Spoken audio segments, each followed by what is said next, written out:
welcome everyone to TJ and the Grumpy Old Man, a twice a week all sports podcast that takes place every single Thursdays at 9 p.m. Eastern Standard Time and every single Sunday at 8 p.m. Eastern Standard Time. I'm your host, TJ, and with me here, as always, is the Grumpy Old Man. They say there's no shame to his game because he's always the same. That's me. And with us here also, we've got the king of comments, the magnificent Son X. It's X time. Let's get it. It's X time. Let's get it, he says. Today's episode, a lot of fun things to talk about, a lot of fun things to discuss also.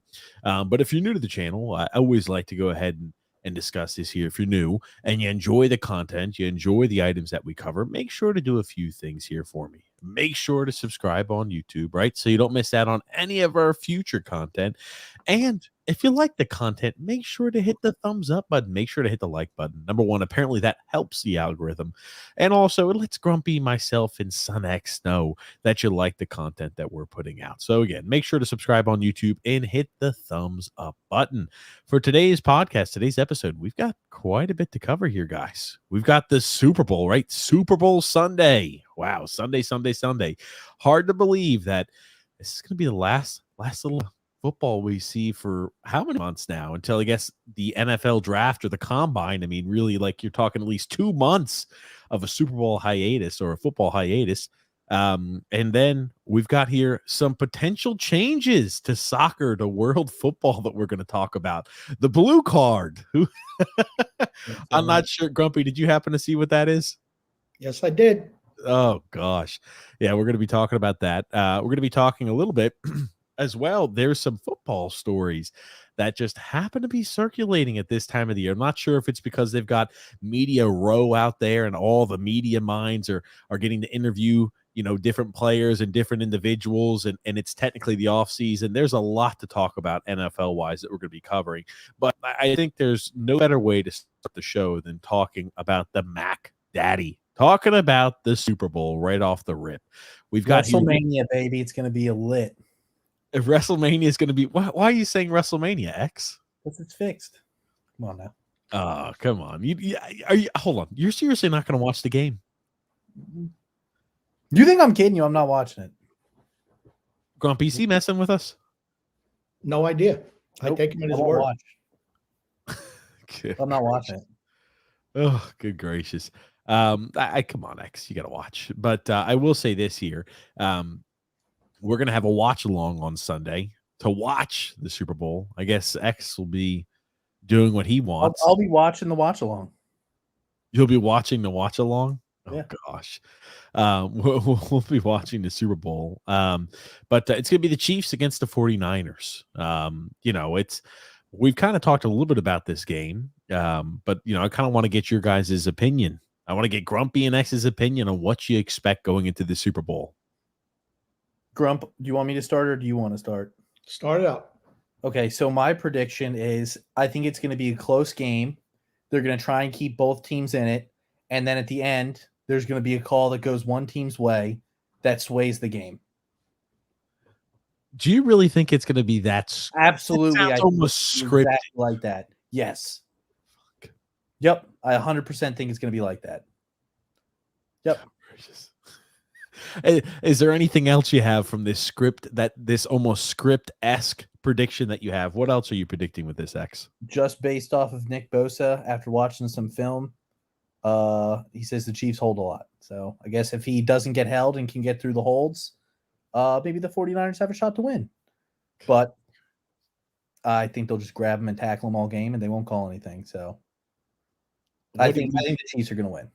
What do you think Mahomes' numbers are going to look like? You think he has a good game? I mean, it depends. Honestly, it depends. It depends on the officiating. It really does. If they let their offensive line hold, get hands to the face all the time, he'll have all day in the pocket, 4 seconds, which is what his average is in the pocket, throw the ball down the field. If they don't, they can pressure him. He's going to be screwed. It depends. I have no idea how much pressure they're going to dial in on Patrick Mahomes. I'd like to think a fair amount. right? You're one of the best pass rushers in the game on your team. I think their defensive line is really stout from top to bottom, but for whatever reason, right, the Chiefs have more sacks and more pressures than the 49ers do. It shocked me to look at that last podcast. But I tell you, I was shocked by that development. And right, if they don't dial up enough pressure on Patrick Mahomes, he's looked really good this playoffs, and I don't have any reason to think why he wouldn't be that great come the Super Bowl. But Grumpy, what are your thoughts here on this game upcoming? I think that San Francisco cannot come out like they've come out and played their first 2 playoff games. If they do come out flat in the first half, they're going to lose. It's just that plain and simple. They've come out flat in both playoff games against Green Bay and Detroit, and both teams had to shit themselves for San Francisco to win. I don't think Brock Purdy is much of a quarterback, just, average like Trent Dilfer was for Baltimore. Doesn't mean you can't win with them. I think if you look at the actual players, I think that San Francisco has a better overall team. Sure. But Kansas City has a monstrous advantage at the quarterback position. And I think the key for San Francisco is, can they contain Chris Jones in the middle of the defensive line? I mean, he wrecks plays all by himself. They're going to have to get McCaffrey and the other weapons, Debo, Ayuk.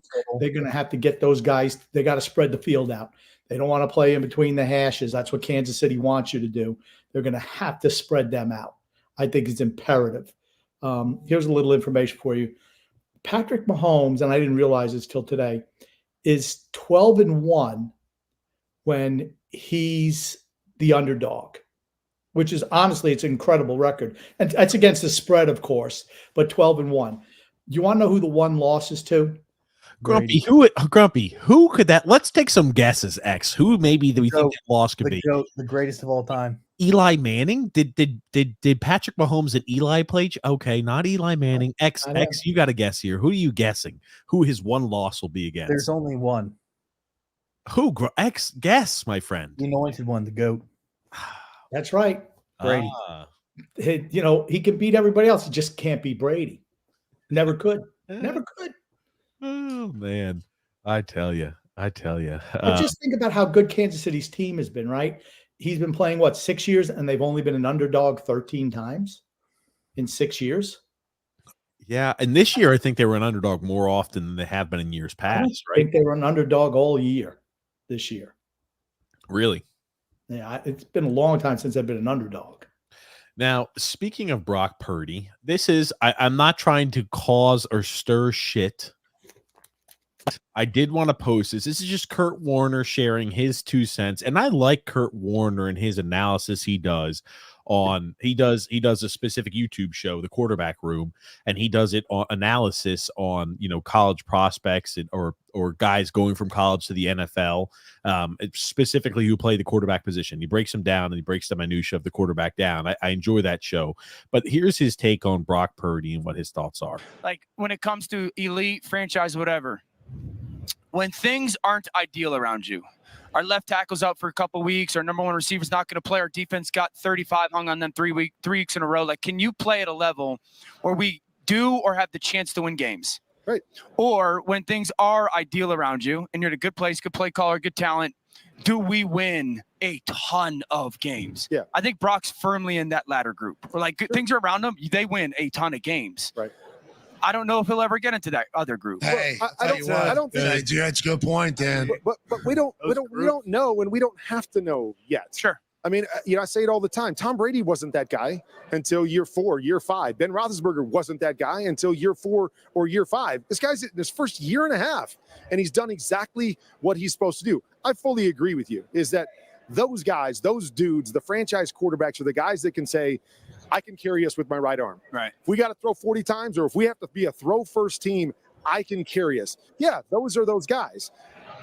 And when you have a pocket passer like myself, I had to have more things right around me or be able to do certain things in the pocket because it broke down. I couldn't run around and make a play where we You can't run, Kurt. You can't move. You can move. Maybe, You're not an maybe athlete. faster than Dan. Credit. Maybe faster than Dan, but not very fast. Most of the people here are. But more things had to be right to be able to be that special player. Yeah. You know, it doesn't mean you're not a special player, but more things have to be right when you're standing in the pocket and you got to throw it or you got to make a tight throw. But the thing to me with Brock is he's going to have his opportunity.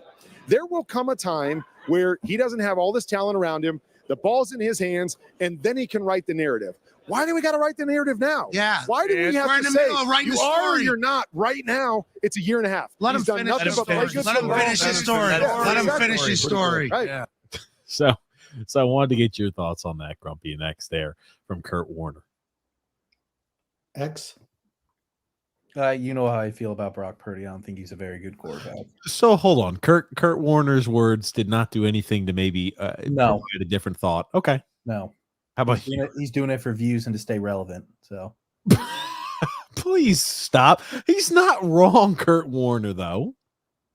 to let it, he's already finished. He sucks. He was wrong End of on story. 2 key points right at the top. Brady and Roethlisberger were top-notch quarterbacks by year two in their careers. So for him to say 4 to 5 years, he's just wrong. First of all, I watched those guys, so he's just wrong there. And also, the biggest thing is that damn Pat McAfee is insufferable. I'm just, and all the imbeciles that he has sitting on the couch, they're all, I could never. Grumpy just wants to take an ice pick and just stab it through his eardrum. They are horrible. I could not imagine. You know something? They used to have like, the Chinese water torture. They just like have a drip of water. They take you and just lay you back on the chair and they just drip water on your head. Just little dip, dip, dip. And after like 15 hours, you're like, bah! Everything sounds like, they're dropping a tidal wave on you. That's what it's like listening to those guys. I could not imagine listening to those guys. Even that clip was too long for me, honestly. It wasn't even really them. It was more Kurt Warner. Yes, that was the only saving grace when Kurt Warner talked. As soon as those guys, as soon as McAfee opened his mouth, here's Grumpy. I can't listen to them. They're terrible. And of course, they backed off their opinion as soon as he said something. So it's like, what are you even there for? Okay, being top tier quarterbacks, I don't think necessarily was wrong. Ben Roethlisberger was not in his prime 2 years into the league, and neither was Brady. You start getting 4 to 5 years in the league. That's when you realize Brady was the best passer in the NFL in his second year in the league, right? he had the most passing yards in the league. You realize that in his second year in the league. He had the most passing yards in the NFL his second year in the league. Is that what you're telling me? Yeah. Let's look it up. I'll look it up. Look it up. Look it up. I'll pull it up here. Actually, No, I'll pull it up. I got it. I'm Okay, not going to try and falsify shit. okay. Go ahead. You'll share it. Or 'Cause third year. We're gonna get some on the job By his fourth experience. year in the league, he had already won. So what are we considering his first year? Not his rookie year that he Not only his rookie year. Share the screen. Share the screen. Actually, you need to I get don't know some how the on the fuck job to do that, dude. experience. I don't know how to do that shit. You hit present and you hit share screen, Hold on. or you share the tab that you have pulled up. Present. No, yes, present, yes, and then you're gonna hit. Slides. No, Share you're gonna hit screen. share screen, and Oh, then you're then gonna here we share go, here the we go. tab that it's under.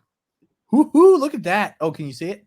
Yeah, we're gonna have to zoom in. Hit Control plus, Command plus to zoom in a little bit, Command please. plus. Command plus. How far? Enough so we could see, not like we're looking at Second year in the league, hieroglyphs. Tom Brady led the league in touchdown passes his second year of the league. Oh shit! I went backwards. My bad. This is what you have to look forward to, Grumpy. Shut up. That's all Here we right. go. God damn it. 28 touchdown passes his second year in the league. Yeah. Again, 3,700 yards passing. game was different then too, And obviously. No, he exactly, didn't lead the in game was yardage, but he led in touchdowns that year. Yeah, the game was different. Absolutely. Yes, I agree. The game was different at that point. But that's his third year in the league. That's his second year. No, in it's the his league. second. First year doesn't count. You He threw can't count a 3 game passes. where he played one game at a. The first year doesn't count. Hold Okay, on. He played one game and had one one for completion, 3. 3 attempts. He was in for mop-up duty. 1 for 3. Shit. How do I Brock- stop presenting this thing? Oh, here we go. Brock Purdy, Grumpy old man. It has to do with the age of the player. I think it because you know what I mean. Brock Purdy, the older you get, the more physically mature you're going to be. The more your craft is going to improve. The stronger you'll be. The more arm strength. The more accurate. The more of a professional you'll be. The longer you're in the room. Now, Tom was always, I'm sure, top-notch professional from the moment he stepped on the NFL field until he ended. But I'm like, 3 years. It took his first year he didn't play. His second well, the year first year doesn't count, DJ. He had 3 passes. That's it. He played a mop-up duty. He was 1 for 3. That doesn't count. He had 1 drive. You know what? I count not even that one as his rookie year. series. That was his rookie year. That was his One rookie year. series? It was his rookie year. It's Holy not like shit. baseball. Come on, dude. It's not like series baseball or bro. hockey. Come on now. He was the 4th string quarterback in his rookie year. They threw him in probably when they were beating the shit out of a team like 50 to Or nothing. getting beaten because they were bad. And they threw him in there for a series. I'm going to tell you this. His The first year in the out- league is when he started playing that second game against the Jets. That's his When first Bledsoe year. went out. When Bledsoe got knocked out, that's Brady's first year. And guess what happened? Brady never looked back. We'll agree to disagree. Well, what about Bledsoe- Roethlisberger's numbers?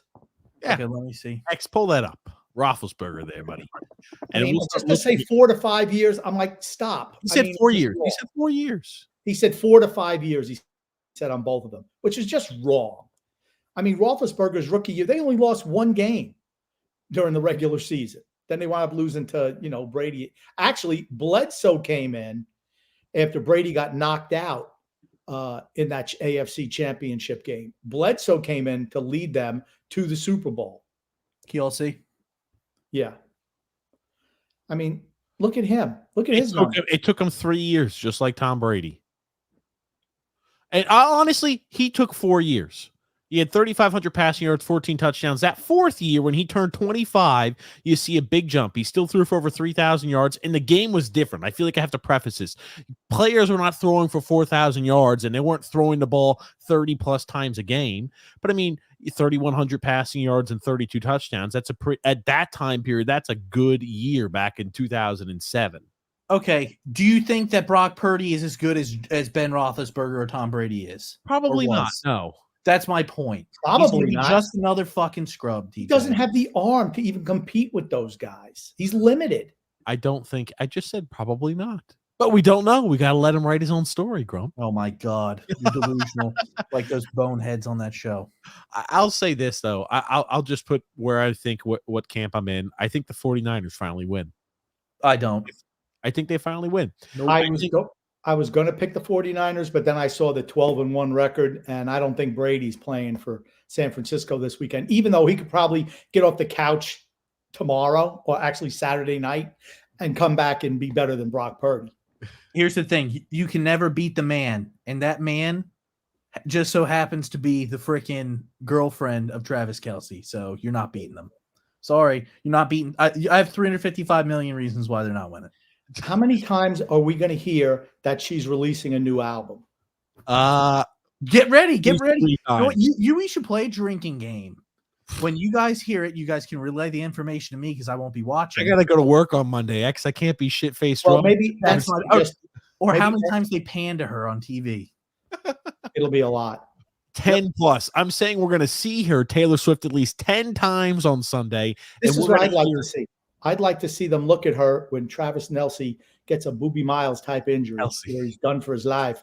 And all of a sudden oh no. They'll just take the ring and throw it back on the field at him. You can't do me any more good. Well, they're not engaged. Maybe. Oh my God. Could you imagine? Ooh, you want to know the worst case scenario? Get engaged. The Chiefs win a Super Bowl and he goes on the field and Will you gets it- marry me? gets down on his He knees. said it's going to be a Super Bowl ring because they've already fitted her up for one. Oh, No. good one, X. Fuck. X. That would be You the know worst. that shit. What Andy Reid after they won the AFC Championship was over there pointing at her like she's a fucking part of the team, like she did something. Yeah, I thank you. You are the reason. You brought $355 million to the NFL. You are the reason that we got the calls in that game and won. Thank you so much, Taylor. Appreciate it. Yeah, I'm just. I'm going to say we at least hear about a new album 3 times, and then we see her face pop up at least 10 times. More So, than that. oh, Yikes. X, do we want to look at some comments here real quick to make sure we're Yeah. up to the comments? Drew L says here, you know who just made a big trade and are now officially championship contenders? The New York Knicks. Oh, God. Who did the Knicks trade? No idea. It doesn't matter. They're not contenders. Oh, no. Let's see here. The New York Knicks. Reverse Oh. Grammar Jammer says X is watching the Super Bowl. Don't let him fool you.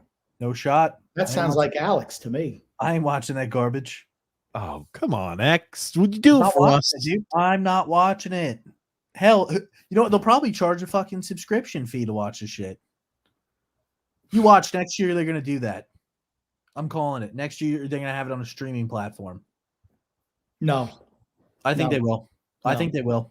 I think eventually they will, but not next year. They got They Alex. saw how many views they got on that game that was on Peacock, the Chiefs They're Miami not- game. They are absolutely going to do that. Telling you they're not going to do that. Here's the thing. They would rather get more viewers because of how much they could just charge out the ass for these commercials than have people pay to watch it. They're going to get a lot more from commercial revenue and ads that they're put up on the You screen. realize that Peacock, that game that was on Peacock was the most viewed game of the entire year, right? It was not. I don't believe that. It was. I'm calling bullshit at Grumpy. I don't know about you, but there's no way in hell I believe that. It doesn't matter. They're not putting the Super Bowl on a streaming platform next year. That's not happening. They got a long way to go before they get to that. So the most viewed game Congress, out of I'm telling you, they've already been brought up previously on, antitrust things where, they're not a monopoly. And they've always said they would not put the Super Bowl on us. It will always be available to people who just have regular TVs. I just don't think you're going to see that anytime soon. just to let you know, X, that actually the divisional round, the Peacock game was actually dead last in viewership. I thought it was. They were bragging that it was the highest viewed game. It was maybe the highest viewed streaming game Oh. ever.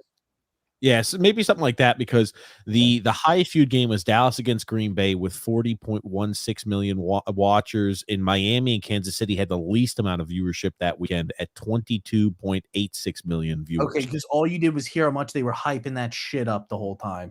Oh, Yeah. look at all the viewership! Whoa, look at all this. That, the Why? other. Why? Because they're trying to sell Peacock subscriptions. That's It's a why. They fucking want to make it psyop. subscription. They want to make it subscription based for the postseason games. It's It's exactly a what it is. psyop, and they're trying to go ahead and just plant these little, everybody loves watching it on this. It's going to offer you a better experience too. It's just all part of a I psyop. agree with X that that's the direction they want to go so they can sell playoff games and make more money. Again, all the NFL gives a shit about is the money. That's it. I'm They telling you, ruined the it's gonna be a product. $60 pay-per-view pretty soon for the freaking Super Bowl. You watch. They've ruined the product. The NFL, the greedy pigs at the trough for the NFL, the ownership, they have ruined the sport. Ruined it. How long do you think? I don't know. I think it will never be the same. It will never be as good as it once was, but it's going to take a long time to kill it just because of how big of a giant this is. But the signs are there. The signs are there for a slowing portion, I would think there. Hey, X thinks it's just WWE. Johnny Mac, Grumpy says, Grump will be at the Sweet 16, Auburn. will Auburn be a Sweet 16, or Auburn will be a Sweet 16 team at worst? Well, Johnny Mack, you said that last year. I think they got beaten around to 32. So, and I'm not saying I mean for you, I hope Auburn does make it, honestly. But we'll see. I think they were a better team last year than this year. Reverse Rama Jamma says here, blue cards bringing a little hockey to football. I like it. I should see less cynical fouls with dissent now. 2 blues equal a red. What the I hope that's a joke with the 2 blues equaling a red, but that is the big news surrounding today. The world of soccer, the world of So is the it world not of the same football. exact? I didn't read up on it, but is it not the same exact thing as a yellow card if 2 blues equal a red? It's a little different, and I'll pop this up on. So and we'll talk about it here in a second. The blue cards and the sin bins, my God, will be trialed in football. Players will be removed from the pitch for 10 minutes for cynical fouls and dissent. Why do they want to change the beautiful game? Now What's you're going to have considered a cynical foul? that's at the referee's discretion. Maybe they'll get VAR involved. If you make a really hard tackle where it's a really hard Isn't that the yellow, same thing as a red card? well, think about it. Or if a guy's getting like a break and you've got to hold him up to prevent them, like those are cynical fouls. It's going to be, all this does is allow the official to give more discretion to referee the game however they see fit and have control over the outcomes. I don't like giving teams power plays in soccer. I Neither just do I. don't like it. It's stupid. If you don't like it, give them a fucking red and move on with the day. I'm fine. Honestly, I'm fine. If you start rolling around, boop, just red. I'm fine with that. Don't do it. If that's what you're gonna do, this blue card bullshit, not a fan. And dissent. Every dissent is built into the game of world football, ladies and gentlemen. It is built into the game. How much you think they're going to send off a star player for dissent? I mean, I think it's the International Football Association that's doing it. I don't think it's part of any leagues yet. But I think it's a terrible, again, why change a sport that is the most popular sport in the world forever, and you want to change it for what reason? I don't understand it. They have a penalty system in place now. If you dissent, you get a yellow card. 2 yellows equal. What's this? I just don't believe in taking guys off the pitch. I just don't believe in it. Like all of a sudden they got to go into a penalty box. It's freaking ridiculous. Maybe I can get a blue and a yellow. So if I get a blue, where is this box located? Is it located at midfield? Who Because knows? technically how the rules of the game are, you can, if your player is behind midfield and they kick the ball through, it's not offside. You want to So see it's never dissent? happened. You want to see dissent? See that cost somebody a league championship. it's in the early stages, but here's the thing. We talk about not wanting to slow the game down, right? And because that's what the Premier League this year, just this week said, yeah, we need to find a way to revise VAR. We're looking at VAR for too long during matches. We need to find a way to speed that up. Now you're bringing these fucking blue cards in that are probably going to be give it 4 or 5 years. That's going to be in the game now. And now all of a sudden, whoop, we're going to go for a blue card. Well, now I got to go to VAR to check to see if that was a blue card, a yellow card, or a red card. And then once we see that, hey, we're going to direct you to the sidelines there for 10 minutes. Okay, let me go trot myself over here for 10 minutes. Does a 10-minute start as soon as I'm off the side? Are they running a stop clock for me? Like, what the? It's just so stupid. For the game of soccer and then the sport of soccer and world football is such a dumb idea. God, man. Any other thoughts you guys have about that, Extra Grump? It's stupid. They should just keep it the same. It's worked for how many years? Why change the shit now? Do you think it has anything to do with them trying to control the outcomes potentially more? Yes. I don't like it at all. Again, I just don't see why the need to change a game that's been going great for how many years, right? It's the most popular sport in the world. Like I said, you want to see, you think it's a problem? Wait till you go to some of these other countries where they live and die by soccer matches and let somebody throw up a blue card and have a team score 2 or 3 goals when a guy's off and they wind up losing a championship. You want to see dissent? The fans will be storming on the pitch because who makes that determination? The referees. Everyone complains on the pitch. They all gather around. So as everybody get popped with blue cards, let's take 5 guys off the pitch at the same time. It's asinine, honestly, in my opinion. You want to know the crazy thing is? The more blue cards, every single one of those are going to be reviewed with VAR. Like anytime they give a red card, every single time. It's almost like now when they do like, hey, we thought that was a questionable catch or turnover. We're always just going to send it right to review in the NFL. It's the same shit now in soccer. And it's like, I just wish that was not the case here. But it's funny because everything starts out with the right intentions, but they overdo it. I remember when the real impetus for instant replay in the NFL was the Pittsburgh Steelers against the Houston Oilers in a playoff game. And the guy was obviously in. What the heck was his name? Renfro, I think, for Houston. Wide receiver. He was obviously in. They missed the call. the Steelers wound up winning 28-17, but it was a big play at the time. That's what pushed it. And initially, instant replay was, okay, they looked at it, 30 seconds. Okay, let's move on. Everything didn't go to replay. They just looked at it periodically.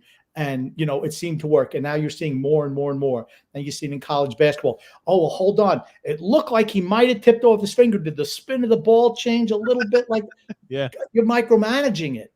Like I said, if you can't make up a determination in 15, 30 seconds, the play on the field stands, whatever, move on. And you're seeing in soccer with VAR. I hate VAR as well. I mean, if it's really egregious, okay. Other than that, let it go. Oh, well, look. His head was leaned in a little, it's so close. If you do that, it's like, yeah, okay. It takes too long. It slows down the game. Everything they want to improve the game ruins it. yep.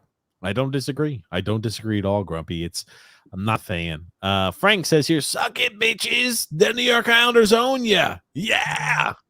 Well, I will say, the Islanders had 2 days off, and Tampa Bay, second half of a back-to-back with one of probably the second best defender. Horrible leg injury yesterday. We expected the Islanders to win today. We talked about it last night on the show. If the Islanders lost this game, it was a grave sin. Tampa's playing the second half of the back-to-back Backup goalie on the road with a backup goalie who has a save percentage of an .893 on the season, who's one of the worst goalies in the NHL.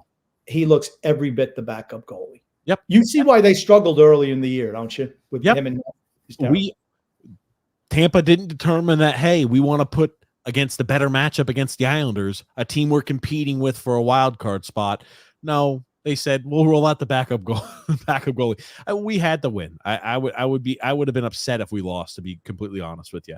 Drew says here, X is about to make TJ lose his mind, and we're not even 10 minutes into the podcast. Look at X. He's got even 5 minutes in. Johnny Mac, Grumpy. Kind of tired of the KC players and family members on every second commercial. Go 49ers. Yes, that's another thing too. I think it's just like, even when the Patriots are winning, did we see like Gronk and Randy Moss and Julian Edelman and Brady on commercials every 15 seconds? No. I think that the hatred for the Chiefs, and think about it, I think the Chiefs can win less, but the hatred for them will be more than it ever was for the Patriots, because everything is just Travis Kelce this, Aflac or Allstate this with our buddy Bill Belichick. Was Bill Belichick in any commercials like Andy Reid is? We didn't see Tom Brady. Patrick Mahomes is in commercials all the time too. It's just you wonder why the NFL is opening your mouth and ramming the Chiefs down your throat. That's why. That's what makes people hate them. They don't want to be told what they should like. Who were the players when you guys remember growing up that you saw in commercials all the time? There were just two guys. Peyton Manning and Aaron Rodgers. I don't even remember seeing Aaron Rodgers. Aaron Rodgers was the original State Farm person. Yes. I remember they Jonathan McNabb. I remember him for Campbell's Chunky Noodle Soup. Yes, he was on Campbell's Chunky all the time. He had one commercial. One commercial, that's right. Yeah. But that's my thing. We didn't see a lot of modern and current NFL players on TV and commercials. It was a lot of guys maybe who were retired. We'd see some where it was like Emmitt Smith on there, and you had like all-time greats on the commercials. Not most current NFL players weren't on the commercials. They're worrying about playing. I think the thing that hurt. Here's the thing: why are people disliking the Chiefs? Because they win all the time. Yep. And there's fatigue. That's what happens. It was the same thing with the Patriots. There was Tom Brady fatigue. There was Patriot fatigue. When you're good for 20 years, there was fatigue. But I think there's a more proliferation with it now with social media than there ever was back in the day. I think there's also a difference, though. There's a difference between the Patriots and the Chiefs. Roger Goodell likes the Chiefs. Roger Goodell never liked the Patriots. Well, that's true, too. Well, I'll say, I do think that's right, Grumpy. Think about it even now, just like all social media, any sort of platform you go on to, those didn't exist back during the Patriots dynasty. And in the second portion of the dynasty, maybe they were just starting up, but not as ad heavy. Now they weren't pushing NFL like this direction. Well, I was about to say, just even the ads across everything. You log on to TikTok, a million ads, Snapchat, a million ads, Facebook, a million ads. You're going to run across occasionally ads that you're going to see of the NFL players too. It's like you can't escape. It's not like once you turn the TV off, the ads go away, if that makes sense. But reverse Rama Jamma, grumpy old man. NFL Goodell expecting around 200 million in U.S. viewership for this Super Bowl. To expound on how crazy that is, U.S. population is 350 million, 115 million viewers last Super Bowl. 2022 World Cup had 1.5 billion viewers in total. Yeah, soccer is the biggest sport in the world. Yes. I mean, the people here, it's not popular in America because there's not enough scoring. I mean, that's the main reason they can't get good players to come play over here. So I think that's the biggest thing. And, if you're an athlete in the United States, you're mostly not playing soccer. You're playing basketball or football Or for the baseball. most part. Or baseball. But not baseball, mostly a lot of Latin Americans now, or, from the Latin countries. Dominican Republic, Yeah. a lot. I mean, that's a where lot. that's where the biggest, proliferation of talent is coming from now. Definitely Dominican Republic, and honestly though, Japan too. Japan's huge. Yeah, Japan. Yeah, but more not and more as of recent. They won the World Baseball Classic. I don't see how you can say that they aren't huge. Yeah, like I said, for me, it's going to be the biggest sporting event in this country this year. He's not going to get 200 million viewers. It's not happening unless he's hoping the Taylor Swift effect. Wow, Is that worth 85 Crazy. million viewers though? I don't think so. crazy. I think so. Yes, I think it is. I absolutely think it is. A When whole you bunch- have women posting stories on their Instagrams and their Snapchat and everything, going, "Oh, best Super Bowl ever! I can't wait to watch." That's how you know. Let me put it to you like this: the lovely Paige, and we have some family in this weekend. They're excited to watch the Super Bowl. Most just people who do not like sports, let alone football, are like, yeah, I'm actually happy to watch the game. So yes, I'm expecting. But they're losing a big viewer in X. He's not going to be watching. I ain't watching that Yeah. shit. Absolutely not. What happens if fiance Y says, "Can you watch the game with me?" Are you going to say no? I'm not watching that I'm shit. not watching that shit. Nope. You sound me more and more about how you don't like music. Now do you Goodell understand? can X? shove it. Do you understand X now? Why I don't listen to music? You understand why I have my convictions? There's a difference. There's a difference. Music All right. is not rigged. Joseph C. Kansas City's defense is key, in my opinion, because I don't think the Chiefs can score with San Francisco, not like they could in previous seasons. I agree with that, but do you really? It's got Christian McCaffrey has to have a big game. I feel that he and Deebo Samuel. Christian McCaffrey is what makes that offense run, right? Yes. He and Deebo. If you take either one of those guys out, it minimizes the impact of Kittle and Ayuk, who I also think are really good players. But I think that CMC and Deebo are the two most valuable offensive weapons on that team. Yep. When Deebo's not in there, they're not as good. And if CMC's not in there, they're also not as good. So it's nice. If CMC's not in there, they're absolutely screwed. No, because Deebo Okay, can do, Captain Dump Off. Elijah Mitchell ain't going to be able to do the same shit that CMC can do. Sorry. but Deebo takes over CMC's role in that case. The dump off position. Yeah, I mean, he's done it before.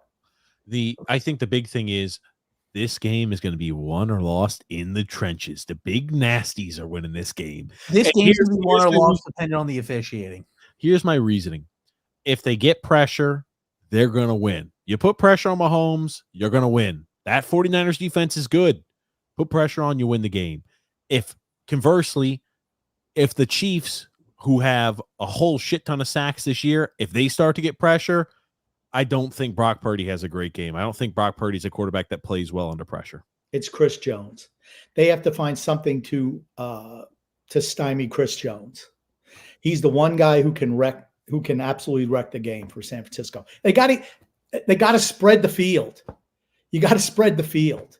That, to me, that's the most important thing for San Francisco. Spread the field, screen passes. You saw Buffalo do it, and then all of a sudden it was working all game. Then they just stopped doing it. I mean, like I said, players win games, coaches lose them. They make dumb decisions, and it absolutely cost the Bills. And Shanahan is one of those guys, he's going to live and die with what he says. with his plan, sometimes things start not going right. If something works, you don't give it up. And if something has stopped working, you got to change it up. So I don't know if he's capable of doing that. JP says here, wow, are the Lightning missing Sergachev that much? The Islanders have 6 on Tampa tonight. Vasilevsky isn't playing, but yeah, right. Vasilevsky's not playing. That's a big thing. I mean, the first goal never should have been scored.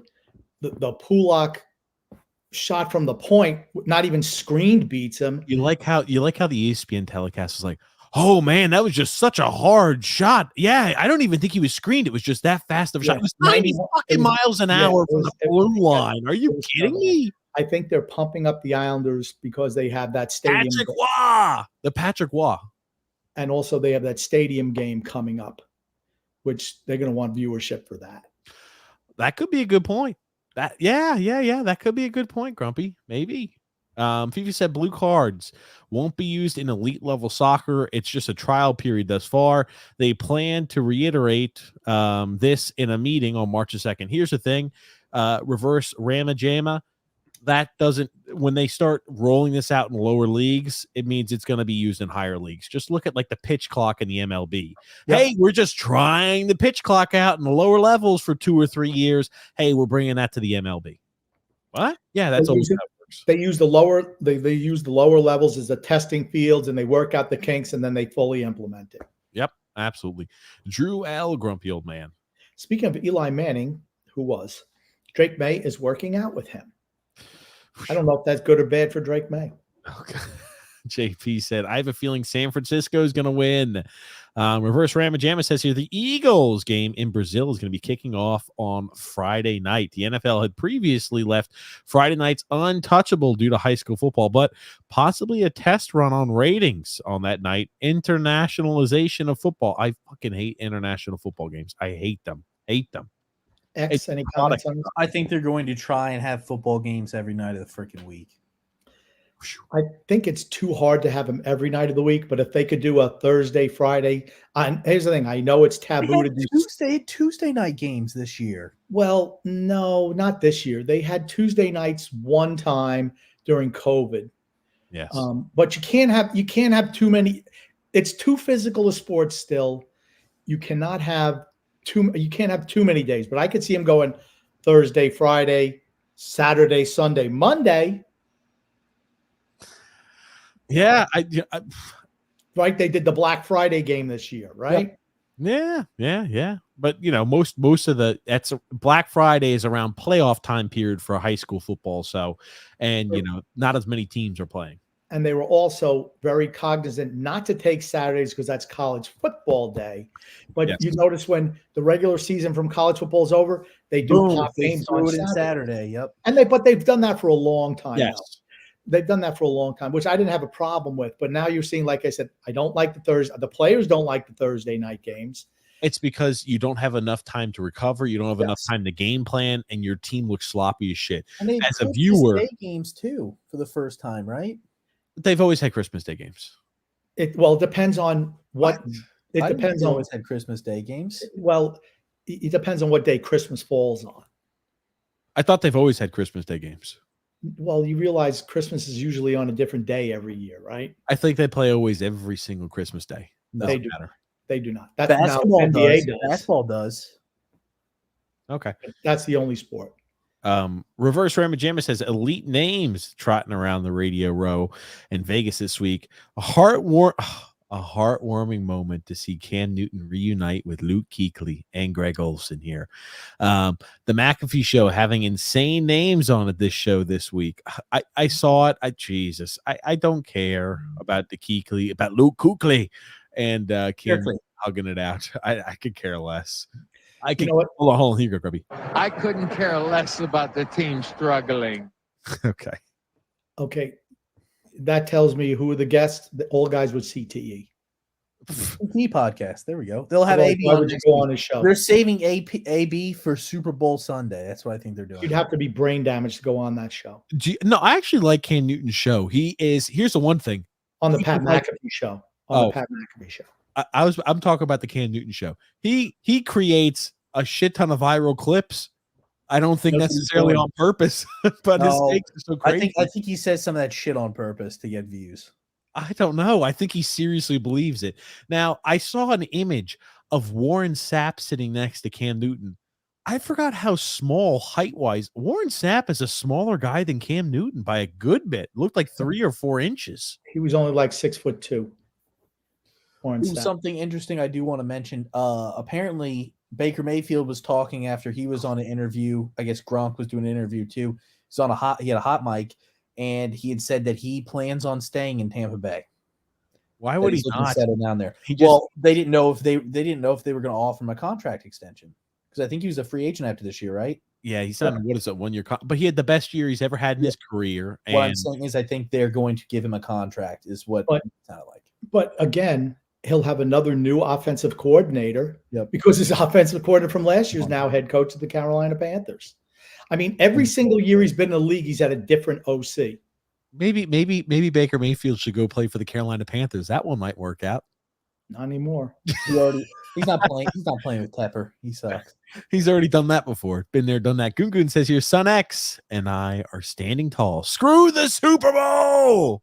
Screw Goodell. Screw the Super Bowl. Brian Richards says, what's up? What's up, Brian Richards? Steven Porter says, Grumpy. Roethlisberger was a top-notch quarterback. Finally, the truth comes out. He was. I mean, you think about it. In his prime, he was one of the top 5 quarterbacks in the league without a Yeah. doubt. He was really good. You know what he Joseph- never was, though? You know what he Brady. never was, though? Number 1. Joseph C. said, Tom Brady wasn't that good in his second year. Yep. Led the league in That's touchdown passes. No, okay. That's his third year in the league. You Not his second, cannot damn it. count a year where he literally had 3 passing attempts. How about this? As a 3 season- years after he was drafted, he had a good year. Brock Purdy was drafted 2 years ago. Let's wait till we see what 3 years after he was drafted looks like. How Is did that a better Mahomes way to do? put it? How did Mahomes do his first year or his second? He year? didn't play in the first year, but he was drafted. Oh that. shit! That counts. That counts. That as a counts. year. That's correct. It counts. does count. That's his. Do they Oh, come out with doesn't 2 count. sets? Do they come out with 2 sets of rookie cards? Do they say you're getting rookie cards 2 years in a row? No, because he was a fucking rookie the first year he was drafted. Oh my Then God. he had a shitty rookie season, just like majority of the quarterbacks. The shittiest one Non-existent ever. rookie season. Wasn't even good Now- enough to get on the field in mop-up time. Now this is going to make Grumpy get excited. Now I've got something else. This is a clip.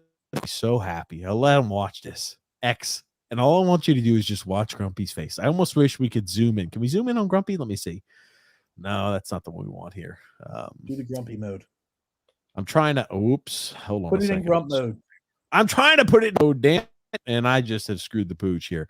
Jesus Hold on. Christ, you Mitchelled it. Here There we go. Let's watch the grump mode.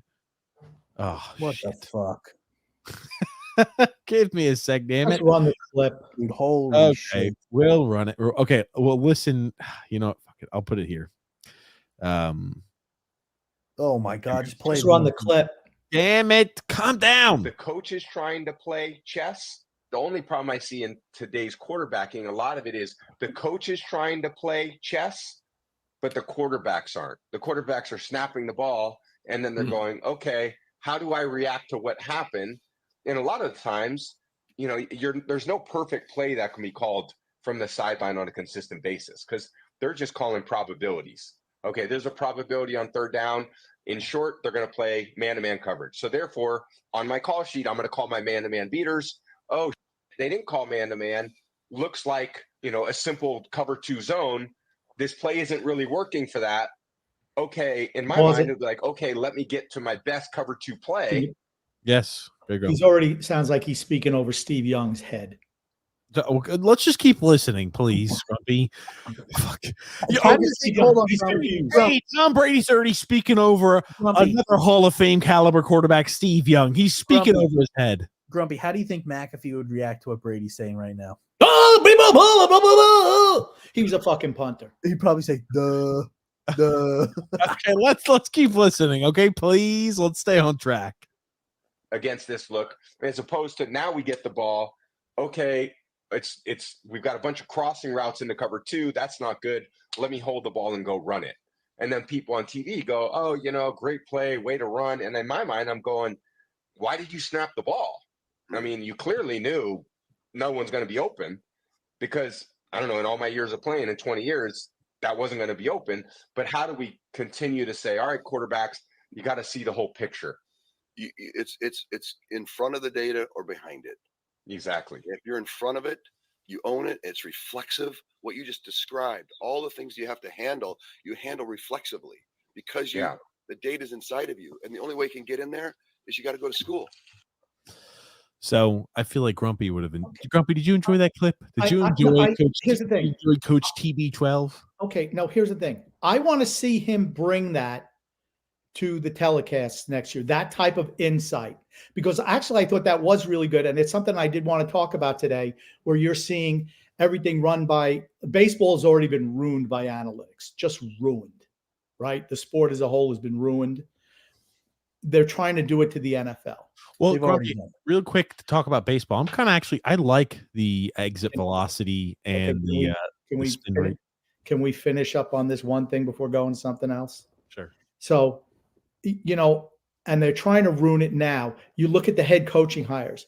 Mike Vrabel doesn't get a job because he was too physically imposing for the pussies in the front office. Can we wait to talk about that one? Finish up your point, because that is a whole. This is my point. This is my point. He's talking about analytics, okay? And they're calling probabilities. That's all the analytics is, right? Everything. Oh well, this is the situation. Well, you have to go for it here. How'd that work out for you, Dan Campbell?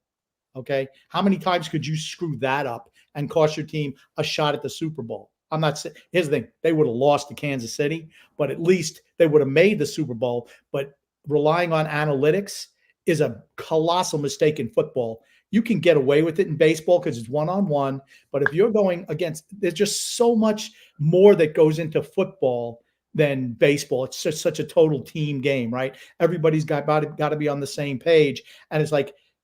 I agree with Brady when it says you look at some of these young quarterbacks. Look at Lamar Jackson, right?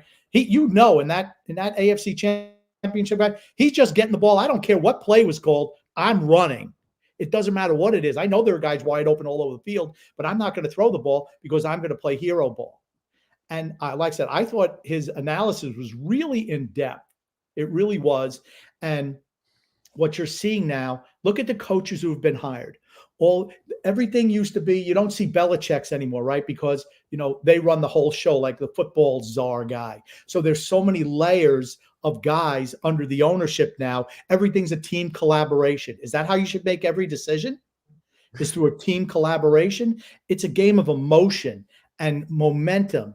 And to me, I'm disappointed with the way the NFL was. And I think I thought this year was a down year for the NFL. And it's a shame that you don't see certain guys. Look at the guys who are hired as coaches this year. It's all about the young way the kids go. It's like all these young nerds, all the nerds got jobs, huh, Grumpy? Revenge of the nerds, huh? Yep. All it does is ruin the product. That's all it does. Well, okay. There's a few things I want to break down. Now, the talking about Vrabel, right? Now that's a little different. Did you happen to see what was spoken about? And this was posted by The Athletic, that Mike Vrabel apparently was not picked up as a job because he intimidated some general managers because of how big he was. We just said that. We said it on Sunday and today. Well, here's the thing. Well, it just came out on the 5th there. It was Diana Rossini said here, I don't think there was a fit for him. I don't think he sat in front of any owner who thought that his style was going to work, what they were looking for. I had a GM at the Senior Bowl who mentioned to me that Vrabel's physical build, that he was a very large human being and can be very intimidating to people in the organization that are going to be a part of these decisions. And that is a factor. And they want the coaches who are, oh, don't worry, Johnny. It's okay. I know you fucked up, but it's okay. They want the guys all pat. Yeah. TJ, you played football. Do you get more out of guys and I realize it's not everybody's the same, but do you get more out of guys when you're kissing their ass all the time or when you're kind of pushing them hard? Okay. It's different. Person to person, it's different. Okay.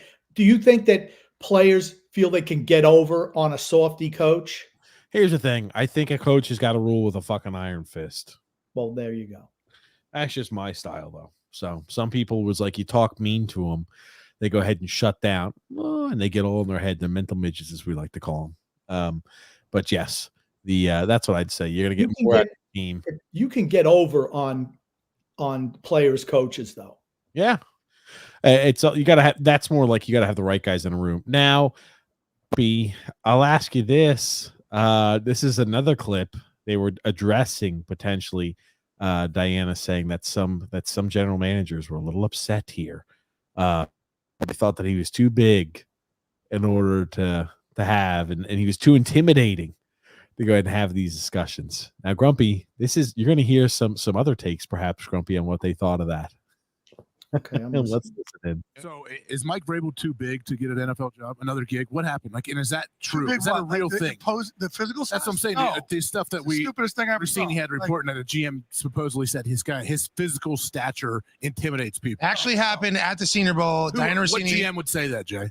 no GM would say that. Diana Rossini pushed back on it though, just so She we're did. clear. She Diana did. Rossini pushed back She on did it. a great job. Yeah. That's ridiculous. Nobody's going to sit there and go, "Oh my gosh, he's too big."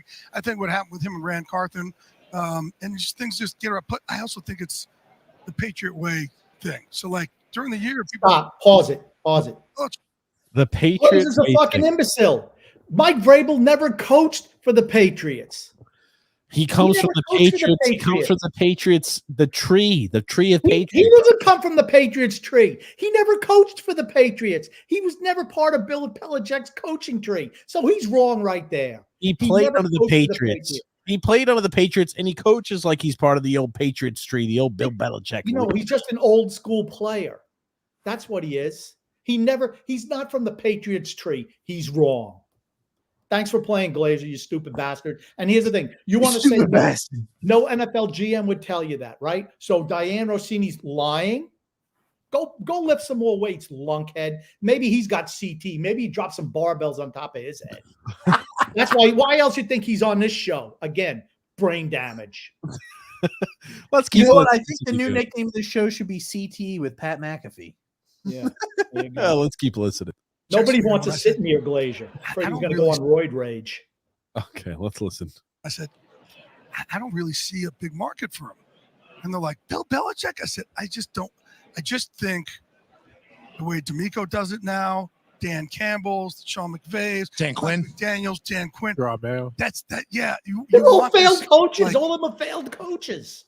All of them. Every single one of them are failed coaches. You want to know how many Super Bowls? Dan between all Campbell those is not a guys? failed coach. You want to know Thank how you, many sir. Super Balls does Bowls? Dan You Campbell want to know how have? Super Bowls between all those coaches? Zero. It's They because don't want- here's the thing. The old style coaches, all these front office executives, what I was pointing to before, there's all these layers of guys for the owner. They don't want to lose their jobs. So do they want to bring in a strong personality who's going to call it like they see it and maybe they lose their jobs? No, it's self-preservation. And all the little fucking boop, boop, boop, boop, boop, boop, the fucking computer geeks and little fucking nerdies in the analytics department. They want to run the NFL. Just kill the fucking sport. Jim McMahon said, you know something? He says, just like this country, everything has changed in the NFL. He's like, just look at how bad it is now. Okay, let's bring this back on topic before we let Grumpy go fucking running off the rails. The product You want a sucks, different though, Grump, culture I agree. now It's in your shit. building. Different And when culture, Bill losing comes in, culture. if you're winning, it's okay to be miserable. If you're losing, it's not okay. It's not just going to be Bill as the coach. It's Bill with so much other stuff, right? He's bringing in a certain culture and Look at the fucking headset on his head really quickly. Grumpy, don't worry. I will help you out, Grump. Here's how you get past this. You just Look at don't this watch the zipperhead Super bastard. Bowl. You just don't watch the Super Bowl, Grump. You'll All feel a right, lot better. you're bringing me over your side of the street now, X. I know. Because guess what? Your eyes, you're opening to the light. You're not. You're in the tunnel right now. You're almost through it, though. You're right at Oh the end. gosh. Oh no. Just don't watch. Don't feed into the garbage. There's only one way to get it to change. It's by not watching. Are you If like? they don't get any viewership or any money, Look, they'll let- change it. Let me ask you this: and is he in the cave? Is he in? And is he in Plato's cave? The allegory of the cave X, where everybody watching the Super Bowl is just seeing the light there that the puppeteers are controlling, and he needs to leave the cave. Is that what it is, X? there's too much money involved in the sport for there not to be hands in it. There just is. Same thing with soccer too. Just Soccer, look, exact same thing with soccer. just We saw what happened with the World Cup. just look at Bribery how from day one. just look at how the NFL has changed in the last 3 years with the proliferation of sports gambling. It's Don't not tell even me, don't tell me that there is no way that some gamblers are not involved in maybe manipulating some results or something. When there's that much money, billions of dollars involved, I just think there's a lot of room for people. And when you get in bed with gambling, you're just asking for trouble. There's reasons why sports always have never been involved with Las Vegas and with gambling, because it opens up the possibility of some chicanery going on and making the sport not on the level. I'm not saying that that's the case, but certainly the possibility is there when you're in bed with these people. That's a lot of people don't even watch the games to root for a team anymore. They watch the games because they have a betting interest in the game. It ruins the game. The legalization of gambling in this country is a problem. It's a problem. Yeah. Reverse Ramajama. You go, Grumpy. Well, this is Alex Monroe. And he says, watch the McAfee show about everyday boys. That explains a lot, honestly, Alex. Might learn a thing or two about hearing the same echoes between you three. Joel Clack and Clavis Trey are decent sports guys to listen to. Clay Travis. You said Clavis Trey. What's the difference? Clavis Trey. How about Travis? How about Why do you like the name Clavis though? Grumpy's mixing names up. He's in the factory tonight. Travis Nelsie. He is fucking mixing and Clavis Trey. I'm not opposed. I like the name Clavis. I mean, let me read names like TJ does. There it is. Goon. Grumpy, do you consider Steve Martin to be a serious actor or a comedic actor? He's a comedic actor. Yeah. And a really good one, too. Drew L. Grumpy old man. By the way, apparently Brittany Mahomes got chosen to be some swimsuit model and people are just clowning on her. Oh. Now, all right, let me just say something about that. I don't think it's right for her to be getting picked on because she's doing a swimsuit model. Apparently, are you coming to Brittany Mahomes' defense, Grumpy? Yeah, she's got a whole lot of other issues that I'd be more concerned about. But I mean, I just don't think it's right because somebody offered her to do a swimsuit thing and people are picking on her. I heard they're going to be doing the shoot in front of a trailer park, Grump. Well, that's all right. With like a waiting, like one of those little kiddie pools. Yeah. With a sprinkler pouring on. Reverse Ramajammer says, college players taking $350,000 bribes to sign with a team before they sign a letter of intent to play, and school is left out to dry or has to offer in order to sign players over other schools' offers. Well, that's what happens when you want to turn collegiate athletes into employees. Dartmouth has all of a sudden they have like a union. Unionizing the basketball. That's right. You don't want to know what Dartmouth should do? We're dropping the basketball program. You want to unionize? See you later. You can either go to Dartmouth, a school, where it's a school. I mean, it's an Ivy League school. You're really going there to get an education. Why should we pay you? I'm just, I'm not against guys getting paid, but I think you should get paid whatever your scholarship is worth. And if you choose to enroll in the school, you can do that. If you just want to take that money and go home and play for the team, that's your option also. That's what I think they should get paid. The value of their scholarship in cash, and they can either go to class or they can take the money. I will say this. I am just in favor. Pay the kid, but if you ever offer or there's a conversation had and it's ever found out before the player signs, a year suspension of the program. Shit's got to be severe. You prevent tampering, year suspension for the program. Sorry, every single player, every single coach, just boop, got a year without football. Sorry. that stops the tampering beforehand. When you make the punishment so unbelievably severe, that just never gets done. And Joe Klatt compared the NCAA handling of the NIL in a Tennessee situation to a driver in Tennessee getting pulled over by the cops for going 72 miles an hour in a 55-mile-an-hour zone with the last speed limit sign showing 13 miles back that nobody remembers. Others going on 92.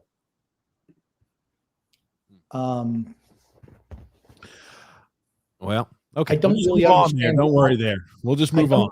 No, I don't really understand. I read that comment earlier and I still didn't kind of understand it.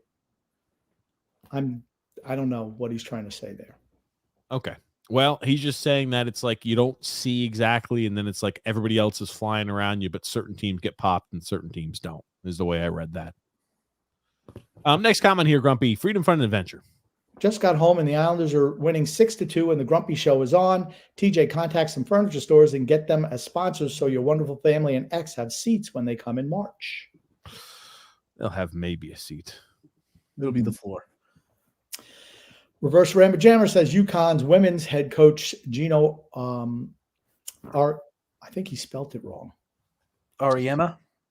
Isn't it? Is it pronounced like that? Okay. I have no idea. I'm just reading 2 how total it's wins away from tying Coach K's all 12,002 all-time wins. Just 6 wins away from tying the record set by Stanford's women coach Tara Vanderveer. Okay, it's women's basketball. Who gives a shit? Next. Reverse Rammer Jammer says Charlotte Hornets. I saw it was actually before the Islanders game today. There was a women's college basketball game on. There was like 18 people in the stands. It was Notre Dame against Louisville. It was on ESPN at the gym. Top 15 teams. Charlotte Hornets selling a lot of players. Rozier, PJ Washington, Gordon Hayward, bringing on Lowry, hometown Charlotte players. Seth Curry, I didn't know he was still playing. Grant Williams, clearing up money for Steph to come home since Golden State Warriors are not doing great. Why would Steph ever want to come to Charlotte if he wants to win? Maybe he's already done enough winning. He just wants to play in front of his hometown fans. That's like a friends and family game too. Yes, remember his dad. I know he's from Charlotte.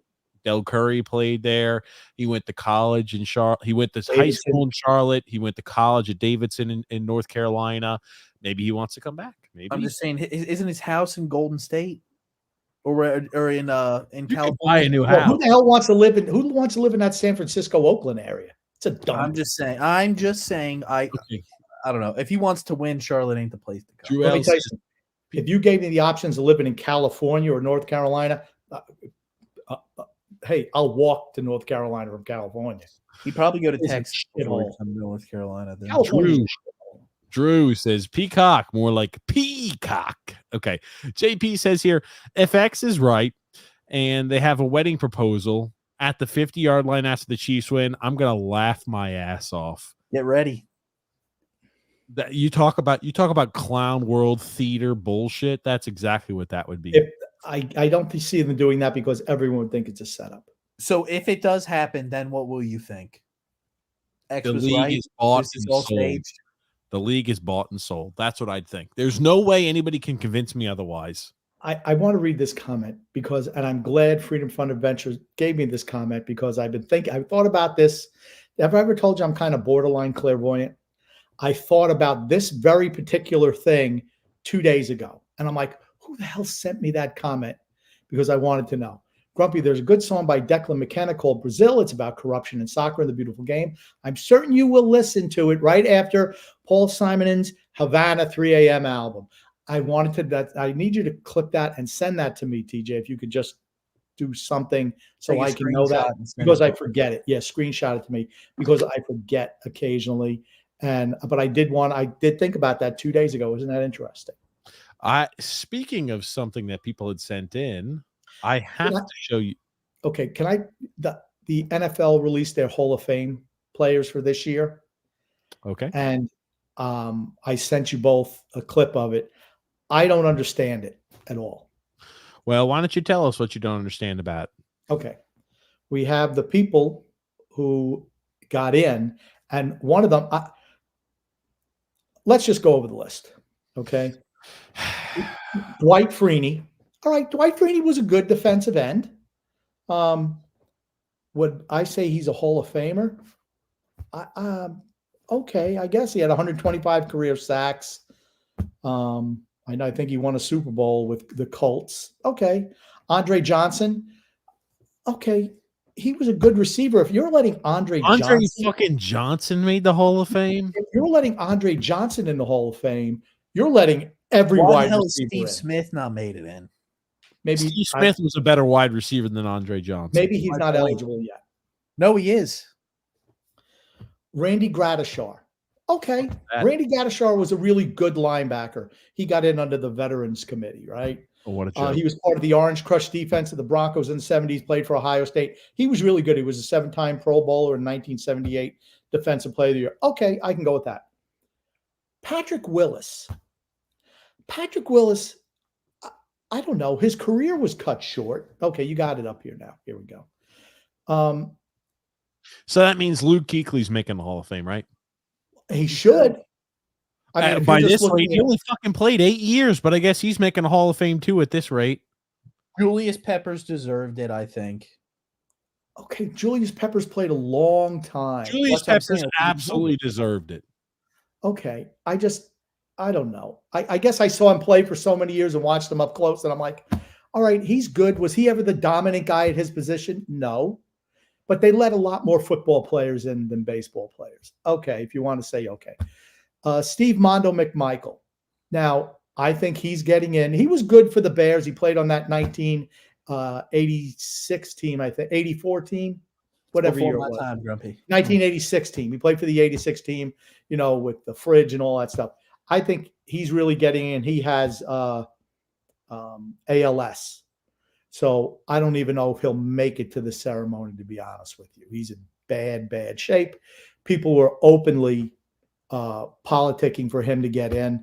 Congratulations to him. I hope he even understands it, to be honest with you. The one that I really have a problem with is Devin Hester. He's a freaking kick returner. You're putting kick returners in the Hall of Fame. He's the That's what I best was kick going to say. returner Yeah, of he's all a kick time. returner. He's He's the a best kick- returner of all time. I know, he's a kick returner. What do you Okay, play? are there any punters in the Hall of Fame? Yes, One. Ray Guy.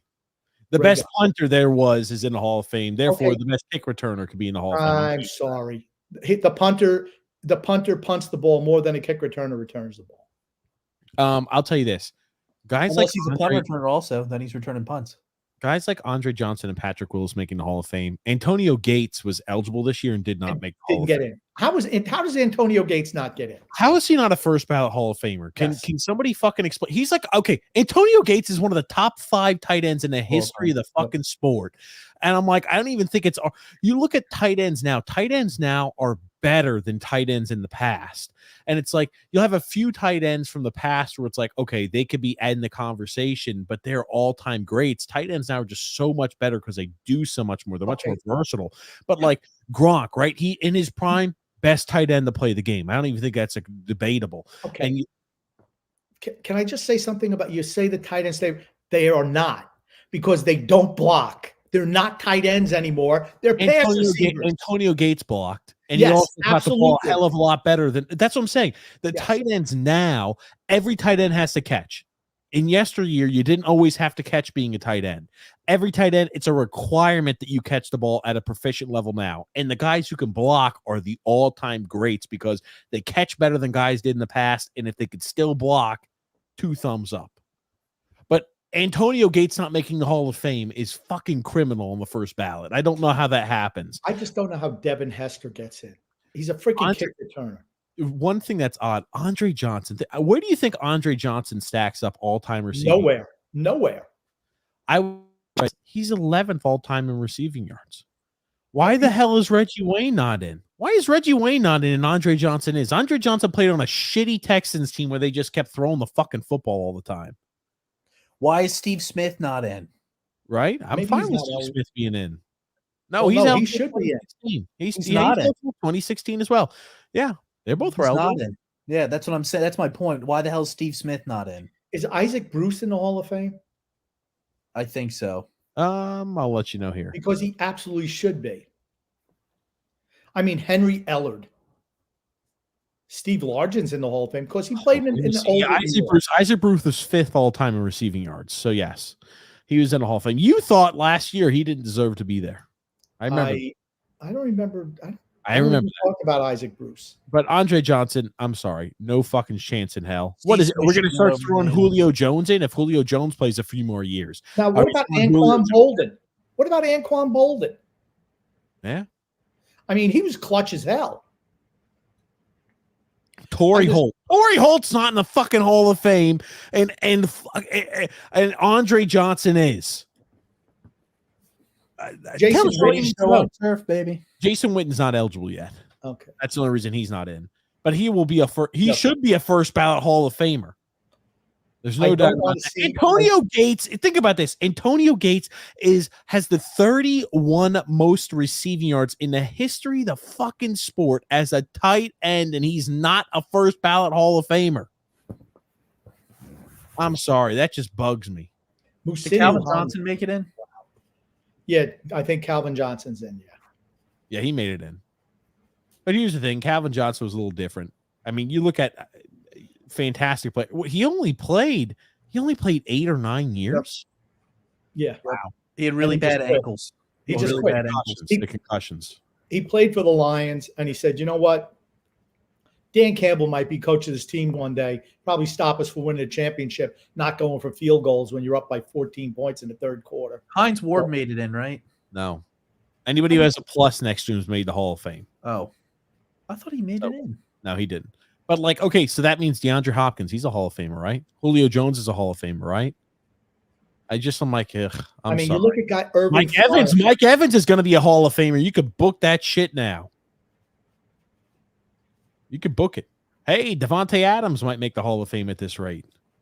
Tyreek Hill is definitely going to be a Hall of Famer, but it's like some of these guys who are undeserving are going to make the Hall of Fame. Yeah. Anyway, it's just like when we're letting Andre Johnson's in, everybody and their brother's mother's making it the Hall of Fame. He's not deserving. But let's move on here. Really quickly, got some updates. They announced Comeback Player of the Year. Joe Flacco won Comeback Player of the Year, and they also announced the Offensive and Defensive Player of the Year as well. Offensive Player of the Year here. Christian McCaffrey. Christian McCaffrey won? And Myles Garrett won Defensive Player of the Year. Yep. Yeah. Okay. And CJ Stroud got Offensive Rookie of the Year. See, I thought it should have been Puka Nacua. I thought Puka deserved it. You take a team that was the second worst team in the league and you laid them to a playoff. You're gonna get yeah, but you break the record. What was it? The most receptions, most catches, most yards, most yards from a rookie wide receiver. You should win. I mean, you're breaking a record. Jerry Rice couldn't do it. The game's different. Okay, my point. I can't have this argument every week. He broke a record. Okay. Did he just fucking throw in the fact that Randy Moss or Jerry Rice didn't have? Fuck X. The game is so much different now. The game is just different. I'm just saying. I think he deserves it over C.J. Stroud. Sorry, I do. The quarterback always gets. They always get the most important position. It's the position. Maybe in sports, right? Maybe in all sports. Yes, absolutely. No doubt in my mind. Freedom Fund Adventure says, Grumpy, any advice for a father with 2 adult sons? One grew up to be a cat lady with anger issues. The younger one plays video games and would be too lazy to get off the couch to call 911 if somebody was dying. What type of advice do you have for that? Let me tell you something. Freedom Adventure is not too far off with that. Particularly, can you put that up? Particularly the second portion. I remember. Oh, fuck! X! He's about to grill your ass. Get ready. X was sitting in a chair right over there. And if you notice, there's a door right over there. I was doing something. I was putting a television in the car to give to someone. And I wound up, I had some flip-flops. And Can I ask you a real quick question? You were carrying a television really quickly out there by yourself. Correct. As X was sitting on the couch doing nothing. Correct. Okay, go ahead. Sitting on a chair. Not the same exact chair, but the chair was in the same place. And I wound up catching, I had a flip-flop that was like bent down in the front. I wound up catching it, and I crashed into the side of the house. And I mean hard. And I'm like, oh, I mean, I was hurt. I wound up tearing my rotator cuff in my arm. It was that bad. Look at X fucking laughing right now. And the warden comes downstairs. She was sleeping. She comes down and said, what's that noise? Oh, Dad, something happened outside. This son of a bitch didn't even get up. He fucking exaggerates this shit all the time. I said he slams into the house. I'm like, dude, what the hell? I'm like, are you okay? No, he And he's didn't. like, What what the hell, Grumpy? And And then, no, bullshit. Then Grumpy goes like this. He does his typical, it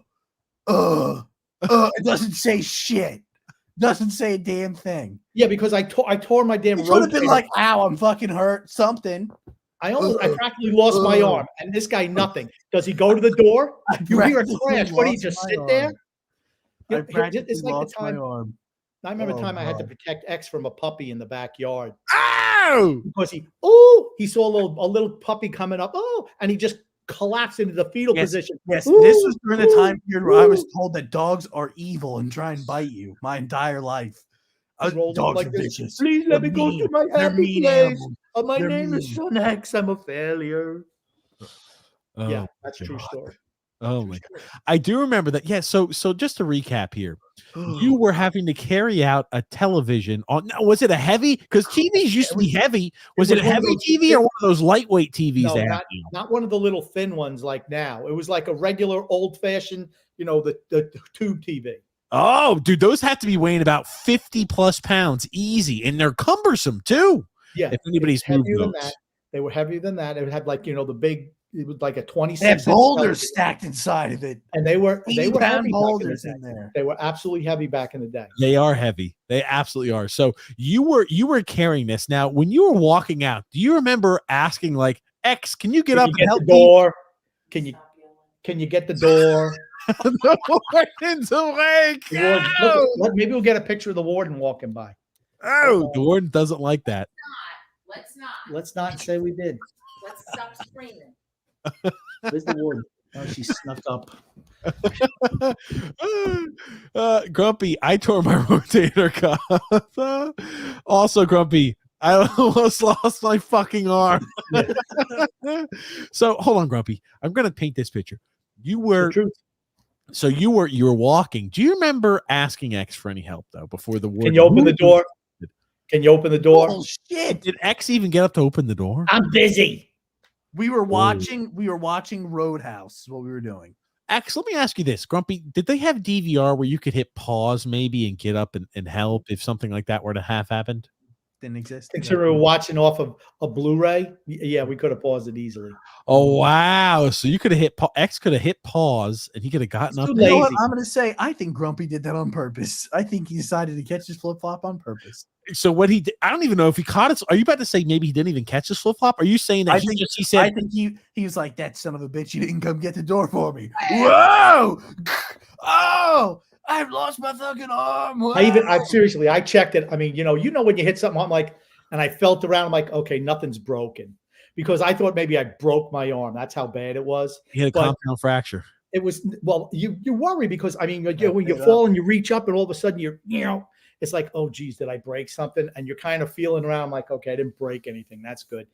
But he didn't even come to the door, dude. I mean, he wasn't 5 foot away, not 5 foot away from the door. Nothing. I tried to get up. I couldn't use the arm. Let me ask you this: did X make you take the TV and put it in your car, or did he at least help? I had you already put it in the car. He was telling you you tore your had rotator. nothing in his fucking hands. Nothing. Absolutely nothing in his hands. I was worn out from lugging that Get TV. the fuck out of here, dude. Matter of fact, the neighbors were coming out of the house. Are you okay? Are you okay? Is this the penance? Is this why X has to fill up your fridge with waters? Is this like penance that he has to pay for the rest of his You life? know what it's called? Grumpy had atrophy, and he couldn't lift his legs up or his arms, and that's why they just withered away to nothing. He went, ooh. I had to fill up the water today because, well, X couldn't do anything. He is on parole this weekend, though. Oh gosh, so he'll be coming to visit this weekend. He's been paroled from his master has paroled him for the weekend. Oh, fiance, why? No, just kidding. Fiance, why? Okay, here. Let's get this some comments. But guess what else? He's also making the warden watch Dog Z. What? Just for a little bit. Frank says here things are getting serious. So oh fuck, I'm done. I can't even. I alrighty. I can't. I'm sorry. What did it say? 3, 2, and 1. I'm not playing a backup fucking goalie in two. Think about this: 3 out of the under the Patrick Waugh area, 3 out of the 6 games have been teams on the second half of a back-to-back, and 2 of those teams had played 3 games in 4 days, and we are playing backup goalie after backup goalie. I'm sorry. Frank, please. Things right now, this should be the best effort we ever see from the Islanders. It's a brand new coach. It's like you're working for a new boss. You're going to do everything you can to be on your best behavior and impress. Eventually, that shit wears off. Ryan Richards says, man, I hate soccer. A bunch of foot fairies. The NFL awards just got announced. Lamar Jackson won the MVP award, by the way. Yep, we knew Stephen V. Grumpy, look at that. Stephen V doesn't have his pensive look on, but he says, hello, fellas. What's up, Stephen? How are you, man? Freedom from Adventure says here, still, nobody has gotten me clips of Grumpy saying, back up. So Al can have me seeing back that ass up. That would be funny. I should have had Grumpy read that one. Alexander says, ladies. Oh, my God. Just Alexander, are the Islanders as real as Tua Tagovailoa was coming into this season? Ooh, hey, it's a low blow now. Come on now. Okay, we'll have to wait because I'm going to hear. Guess what? Alexander Tua looked like he put on. He was playing linebacker. He looks like he's transitioning positions to linebacker this offseason. Tua is about 5. It's funny because I watch a particular, like a sports show, and they're at the Super Bowl, and they said, they saw Tua. And they didn't say how fat he was, but they did say he's about 5'10". He's tiny. He's not a tall guy. They list him as 6'3". He's nowhere close to 6'3". The thing I'll say here is this though. I'm not ready to say they're all legit. Maybe we just need to wait a little bit. We got to wait 10 games. Because let me ask you this: if we lose on Saturday, are we saying, "Oh, this team 3-3-1"? Would you say this team's the real deal? Real deal, baby. Drew L. Think about it. My God, they're playing a man short on the road because they lost Sergachev to a season-ending injury with a backup goalie who played like absolute garbage on the second half of a back-to-back. Well, the Islanders had 2 days off. The Islanders are also playing at home. Were we expecting to lose that game? If we lost that fucking game, the team deserved to just blow the entire franchise in half. With a new coach, if you lose that game, you got problems. So we took care of business the way we should have. And honestly, early on in the game, I thought that third penalty against Stamkos was a questionable one that gave the Islanders a power play. It was a 1-goal game. Gave the Islanders a power play goal at that point. I was like, ooh, that's a little questionable. At that point, the power plays were 3-0 in favor of the Islanders. The Islanders then scored that power play goal right after that, and then Johannes Johansson just shit the bed. And that the rest was history. And it's funny because they said that Tampa Bay is the least penalized team in the league and one of the best at killing penalties, and they just had a bad night tonight. Yep. They were bad. They played some they have some issues now. It's going to take them a little while. They had really ramped it up, Tampa, and this Sergachev thing, I think, really set them back. I think they even interviewed Cooper. He said it's a big blow for the guys in the room. So it's going to take them a little while to get the ship righted. And I think a day after he asked, has it affected the guys in the room? Has it affected? He's like, absolutely, it's affected the guys in the room. And you could see it. You could see it in today's game. You snap your fibia and tibia in half with a compound fracture. Yeah, sometimes that does it. Drew L says here, I'm also so hardcore rooting for the 49ers. Go system quarterback. So, TJ, is there an update on Fantasy Baseball League? We're going to have a Fantasy Baseball League this year. We are. I promise. We're going to have one. Alexander Grumpy. How many teams? How many teams in the league? We will see. We'll base that based off of interest. Okay. Alexander says Kansas City's defense is the key. If they stop CMC and Debo, then, ladies and gents, KC will win. Yeah, I don't know if they can do that. I think the biggest advantage Kansas City has is their quarterback is better than San Francisco's. I think I think that, to me, that's the biggest margin. I think Kansas City cannot get up big on San Francisco if San Francisco wants to win. Yes, San Fran does not have the ability, even though Kansas City sucks in the second half of games. I don't know. San Fran, if they take a stranglehold early, I think they win that game, but tough to come back against Patrick Mahomes and that squad. Reverse Ramajama. Get over yourselves. Brady was in Under Armour commercials with Cam Newton, Subway, Hulu, Foot Locker, Hertz, Uggs, T-Mobile. Okay. Doing an Uggs commercial in the off season.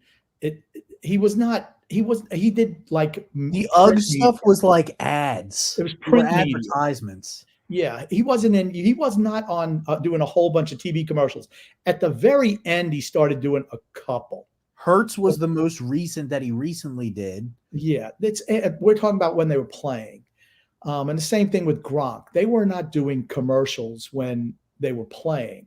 The one commercial that Brady did was the rings commercial. What's this for? Oh, it's for my next ring. And that was a local Boston area commercial. He did not do a whole lot. Peyton Manning was the first guy who, when he was playing, wound up doing a lot of those commercials as he was playing. Yeah. Alex, again, what were you, 10 years old? Come on, stop. And here's Alex again. If KC can run the ball like Green Bay and Detroit did with around 150 yards, a game's over.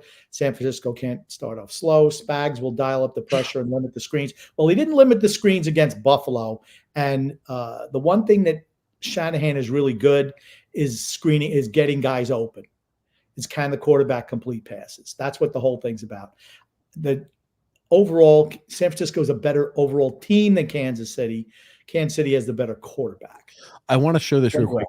Drew Sattler, he went ahead and he made a pilgrimage to the great, mighty building, Grumpy. He had to travel a long way to get here, but he knows how much you love this particular franchise, how much X loves it, and how much I love it. Grumpy, do you know what this is? Buc-ee's. Yeah. I went there once. Grumpy, look who it is. Look at Drew. He made sure to get the picture with the Bucky Beaver. What do you think about that, Grumpy? Nice picture. What do you want me to say? Buc-ee's is legendary. Congratulations, Drew. Is that all you got to say about that, Grumpy? What do you want me to say? It's a glorified gas station, and the bathrooms are clean. It's not a glorified gas station. It's a very fantastic gas station. It's the best gas station. At the end of the day, gas station. At the end of the day, it's a gas station, which has the best clean, gas station around. Has super clean bathrooms. That's what I'll give them. And great food, Grumpy. And overpriced. Brisket on the board. Overpriced tchotchkes. They do not have overpriced tchotchkes. They're very affordable. That's TJ. He drops over $100 every time he goes. Why not? I like this stuff. Born every minute. Nice comments here, Grumpy. Alex says, Drake May was on a golfing trip yesterday with Phil Mickelson and Darius Butler in Vegas. After, but spent hours with him.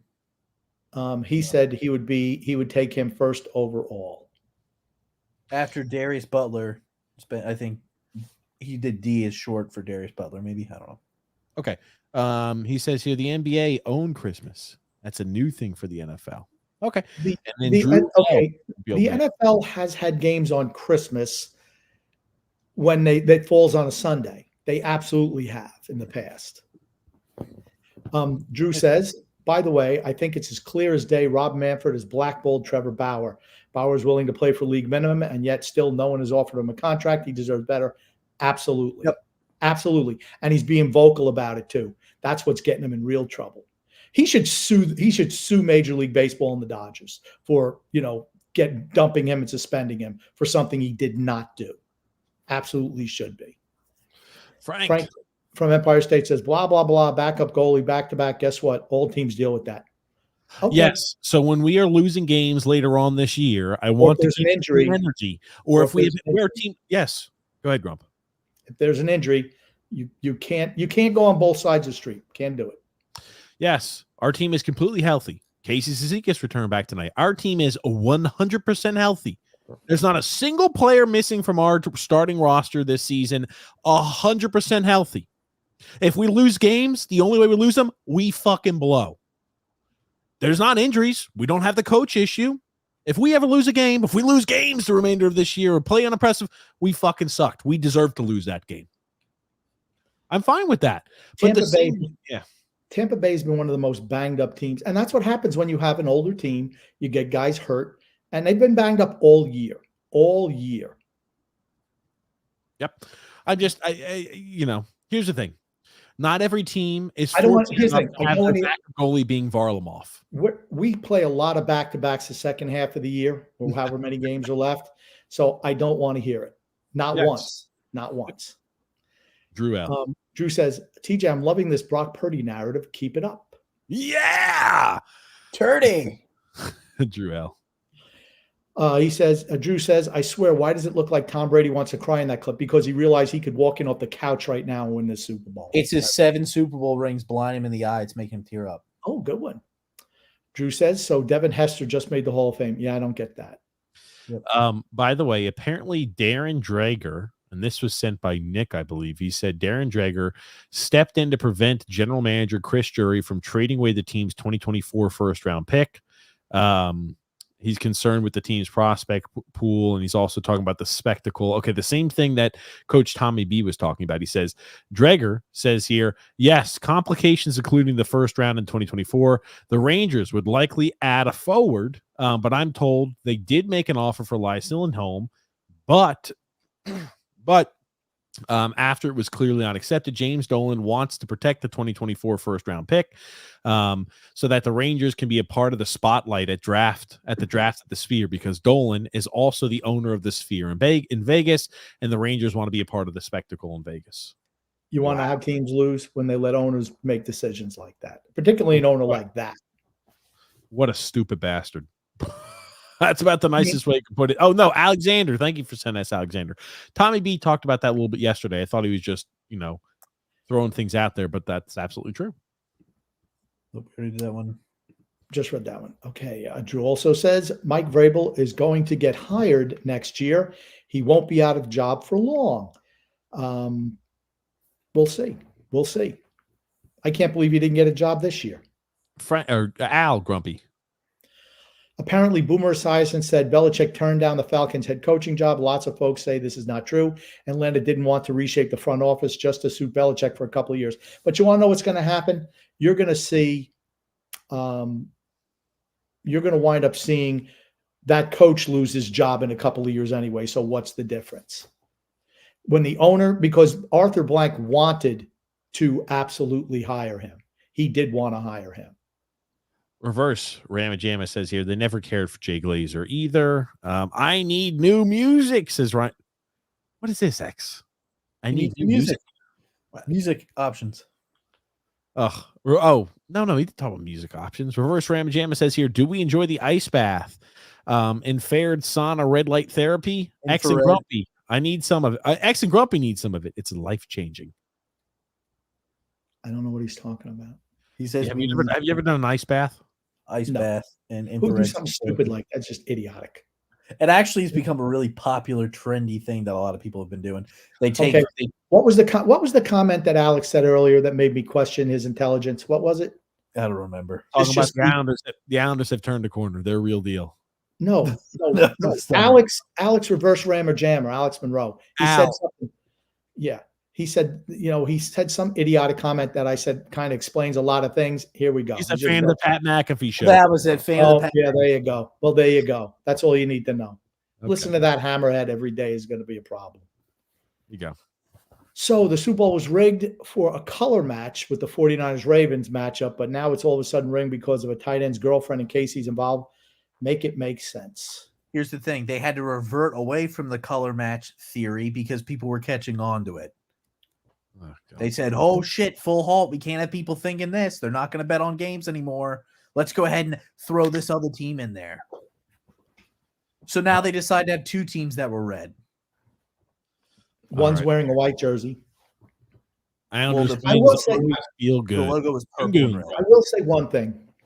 When your coach and your front office is complaining about the practice field, it tells me you're not dialed into the game. The 49ers are doing that, just for those who are unaware. So, yeah, they need to just get the fuck over it in practice, man. Shut the fuck up and practice. Get ready. Get prepared. This is the biggest game of your fucking life. I don't need to be hearing about you bitching and moaning and making. They're going to lose, so don't even worry. It's already been planned. Goon Grump.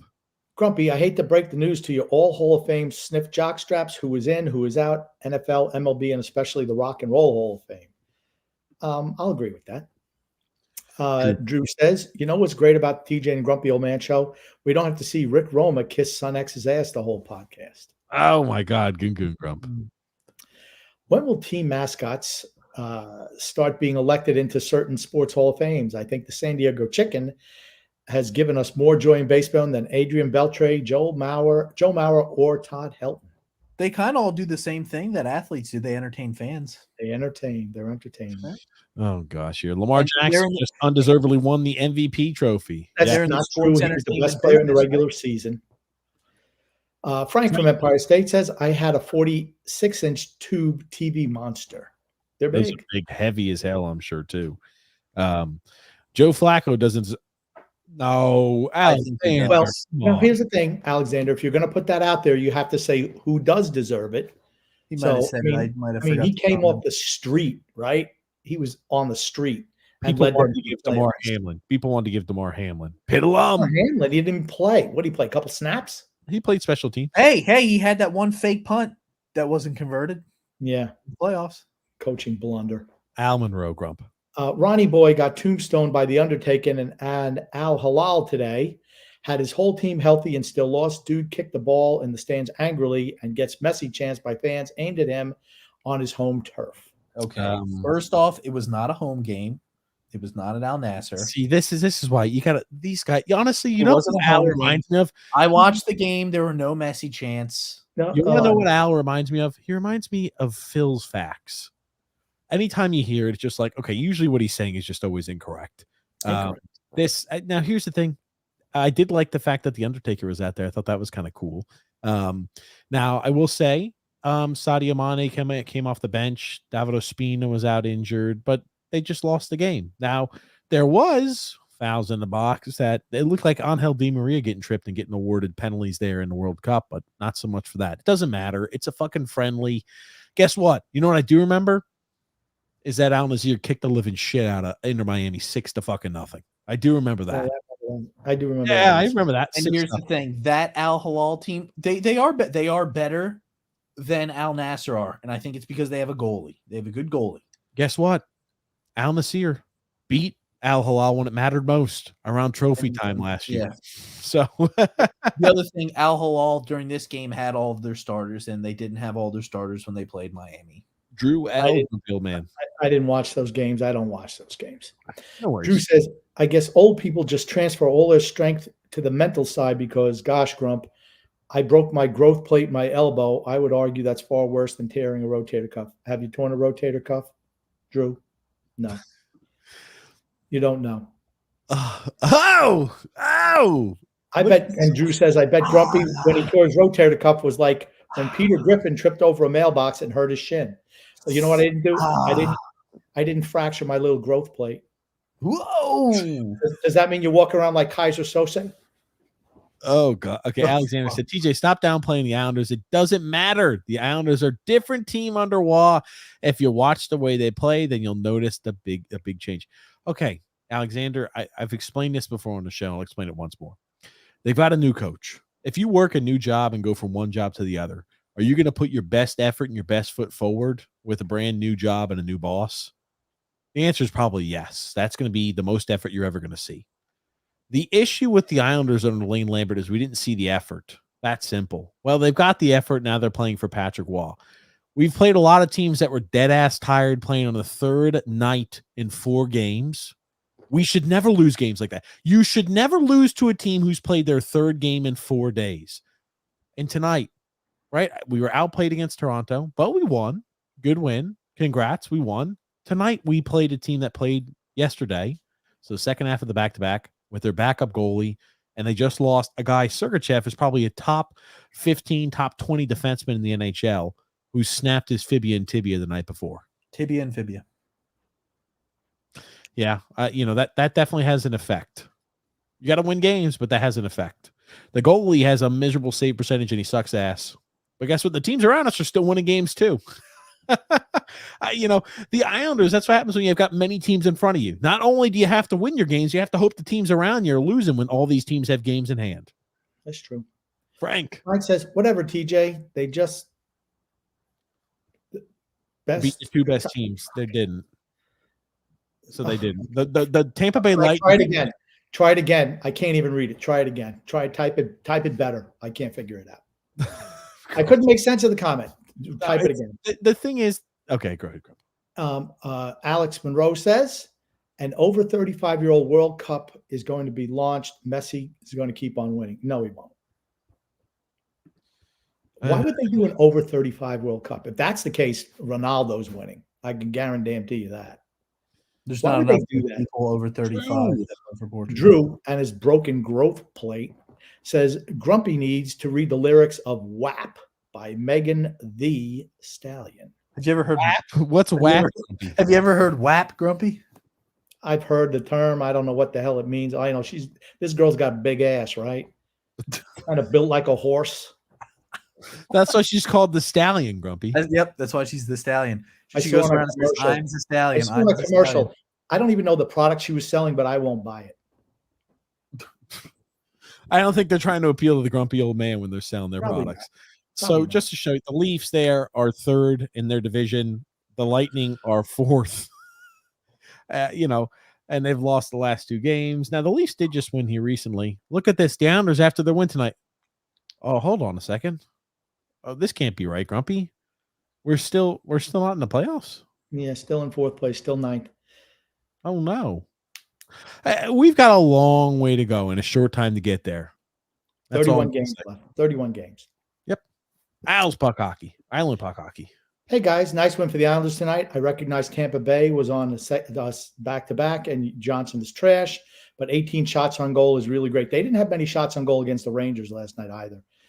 Very excited for Saturday's game. Last week was no fun for the Islanders. It was no fun with the Islanders. Who are they playing Saturday? The Calgary Flames. They should kill Calgary. Calgary sucks. Again, these are all home games. This portion of the schedule. Oh no, I'm sorry. Calgary's on the road. Yeah. So we'll see how we play against Calgary on the road. I think this Calgary's game is going to give maybe a little bit more of an inkling as to what we see. But now Calgary, right? They played today. They beat the Devils at home. We're going to be traveling to Calgary. That's even though Calgary, right there, is Calgary even in the playoff spot right here in the Western Conference? They're terrible. Like I said, the Devils should look at today's game and say, we need to make a trade for a goalie. Yeah, he sucks. I mean, they're going to I think Jack Hughes. I think today was Jack Hughes' first game back. Here's the thing: what happens when Jersey gets healthy? They've missed arguably more important players than the Islanders have this year. Absolutely. Okay, Dougie Hamilton's their best defender. Could you imagine us missing Noah Dobson? No, they're not. Okay. And Matt Barzal, Noah Dobson, and Matt Barzal for an extended period of time. Yeah, we wouldn't be winning games. Yeah, the Flames right now, they're fifth in the division, 53 points in 51 games. They are on a 3-game winning streak. The Flames are. I think the game against the Flames is an important one. I am more interested to see how we play against the Flames. We talked about it on yesterday's show. I said there's no way we lose. No way at all we lose to Tampa Bay, second half of a back-to-back, playing the backup goalie after a star defenseman snaps his ankle, snaps his leg in half. We weren't losing that. I don't think you can deny that the effort level is picked up for the Islanders, though. Yes, it has. The question I've had is how long do we keep that increased effort level? That's the only question I have. If we didn't have an increased effort level right now, 5 games after a brand new head coach, I'd be saying I'm not even going to watch the games anymore. If we have a brand new coach and we don't get more effort level, we've got an issue. So I'm happy we've seen increased effort level. How long does that stick around? They're trying to make a good first impression for the new boss. How long do they continue to do that? Is it an entire year? Is it 10 games? Is it 15? Is it 30? Or, maybe is it to the Stanley Cup? I don't know. We'll see. Saban's joining ESPN College Game Day crew. I did see that here. And Alexander says here, Buc-ee's is great. The food has great food, and they start their employees at $19 an hour. I love Buc-ee's. I love them. Al Monroe, Grumpy. Rumors of no evidence of payment to any refs regarding Barca Negra case. All withdrawals from Nigeria case. No, Negreri. I'm sorry. Yeah, the player. All it's the referee. He's got Alzheimer's, so they can't even question him. So there you go. All withdrawals from bank analyzed, no match fixing corruption. Time for the authorities to raid Perez Tebas headquarters and houses. I think Alex just makes this shit up. It was posted on a Barca fan page. That's the only place that I've seen where they said that there's no evidence. Well, then there's no evidence until it's reported by a reputable non-Barca fan. But I will say for Barca fans, it's going to be tough next year with Mbappe on Real Madrid. He's not going to go. You really think he's going to go? Yeah, I do. I absolutely do. Think about this. This guy Neguri, he's 79 years old. He's got dementia. So they can't even question him. Oof. Yeah. Drew L. Grumpy. The only award Tua deserves this year is biggest weight gain award. He does look like a power lifter out there. Can you pull up a picture of Vasily Alexiev? Because this is what Tua looks like. Vasily Alexiev. X, are you doing this? You getting your practice in? Oh, you want me to do a Vasily and Vasily Alexiev. How is that spelled? Vasily. X, just fucking take a guess, my guy. Then Alexiev, L-A-L-E-X, and it should pop up with something. Don't worry, I've got it. Don't worry, Grump. X is just inferior. Oh, I see him right here. Holy cow. God. Can I pull it up? Should I pull it up? It's already up, X. Oh, okay. Same hair and everything.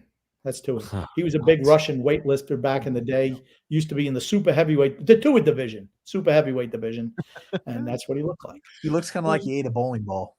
Grumpy old man. Goongun says, will the square-shaped pizza ever overtake the round-shaped pizza in popularity? What about as far as taste? No, it never will. It's Sicilian pizzas, which I enjoy. They're just not as popular. Alexander Grump.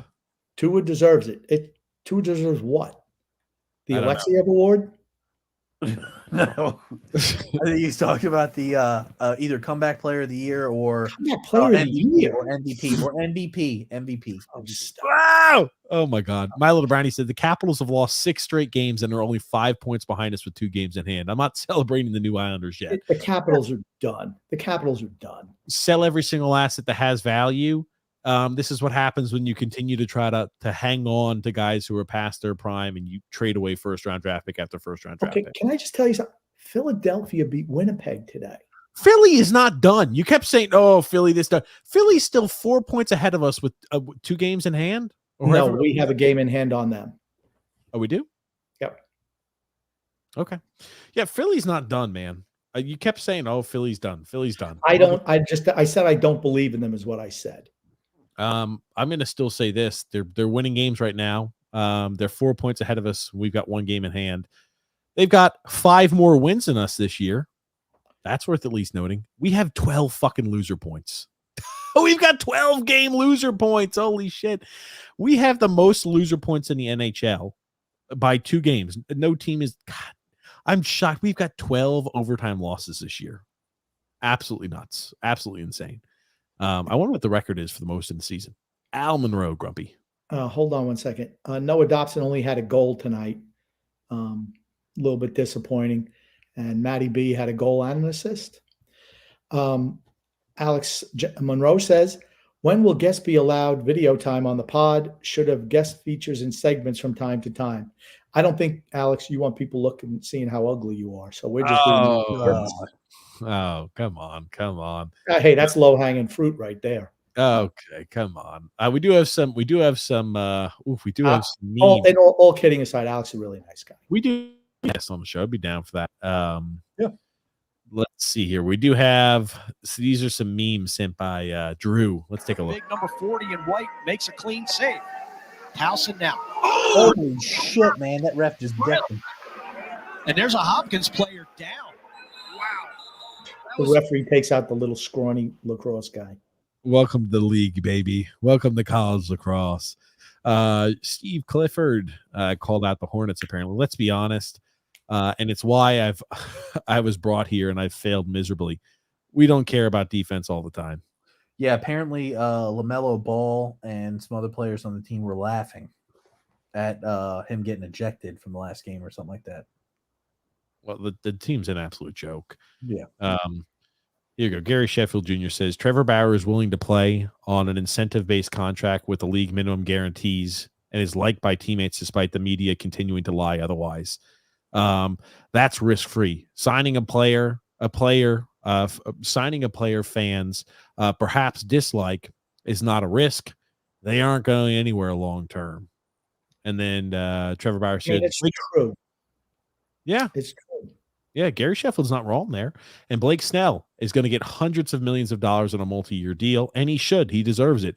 For a team that doesn't want to commit multi-years, hundreds of millions of dollars, or many elite prospects for a Cy Young Award winner, they could sign me for a league minimum and pay zero incremental dollars over what they have to pay for a roster spot anyway. Just another option for teams that want to win and don't want to break the bank. He should sue the league. He should sue the league for wrongful suspension, sue the Dodgers for wrongful termination of his contract. Absolutely should. Again, it's the guilty until proven innocent theory. And that woman's just a lying bitch. Hold on. How are the Dodgers going to be able to afford Shohei Ohtani's contract? Let me finish. That woman, I'm going to say it again, makes it more difficult for true victims of who've Sexual been, assault. been assaulted or however, anything like that, any domestic violence. It makes it harder for them to be believed. That's why I find her disgusting as a human being. Let's watch this next clip. You were here yesterday, and you were here. He wasn't, right? And you remember what the words I uttered out of my mouth, yours truly, when I said what? If a person show you who they are, what you got to do, Shanae? You gotta believe You them. damn right. And I said it yesterday, and I was talking about the Knicks putting themselves in position and how they're actually contending right now, right? And adding these two pieces, when you add Bogdanovich, when you add Alec Burks, the only thing that the Knicks were missing was depth. And right now they're deeper than the Pacific Ocean, and everybody else in the Eastern Conference need to get life jackets, including the Boston Celtics. This New York Knicks team is a legit title contender this season. And if anybody else say anything different, then they haven't been watching the Knicks play. I'll say something different because I have not been watching Knicks play. Oh my God. Hold on a second. Grumpy's rotator cuff. Holy shit, Grumpy. Look at this. He's going to turn a story of pain and agony into you in a joke. Look at this, Grumpy. Grumpy's rotator cuff. Oh, okay. Oh, okay. Oh gosh, here. Can we show Kaiser Sose's walk? What do you mean Kaiser Sose's walk? Kaiser Sose walk. I can show you that. Let's play this clip here real quick. Shut the fuck up, you bitch. That's why you no talent fucking hack. Shut the fuck up. Shut the fuck up, you bitch. McLean was sent down. Yeah, that's right. That's why you no talent fucking hack. You want to know who looks like shit today? Simon Holmstrom. Typical, didn't he? Oh my God. He looked terrible today. Terrible. Oh my God. Fuck Phil. Now I'm just getting. I don't need to see any tweets from fucking Phil. He texted me. I don't need to see any of his text messages. He's nice and quiet when things don't go right, and then they get a couple of wins. Until he answers the questions I've asked him, I'm not responding to him. I'm not. I thought he wasn't allowed to use Twitter. Well, no, that's if the Islanders don't make the playoffs. That's why I'm rooting hard against the Islanders this year, to expedite the rebuild and to get Phil off Twitter. That's what I live for right now. Oh, good gracious. I do have a video, Grumpy Old Man. It's of Mike Vrabel when he was talking with NFL GMs. Now, I think this is what he's gonna like. Starting defense, place at the table. What movie is this from, Grump? I forget, but I just saw it recently. Joe's coming around. Maybe The Program. Is it The Program? With Keanu Reeves? James Caan. No, The Program. I think we ought to tell Coach. Hell no, you don't want to know about this. Yeah. Make sure you tell Latimer that the NCAA will be testing on Saturday. I think it's The Program. Yeah, baby. Starting defense.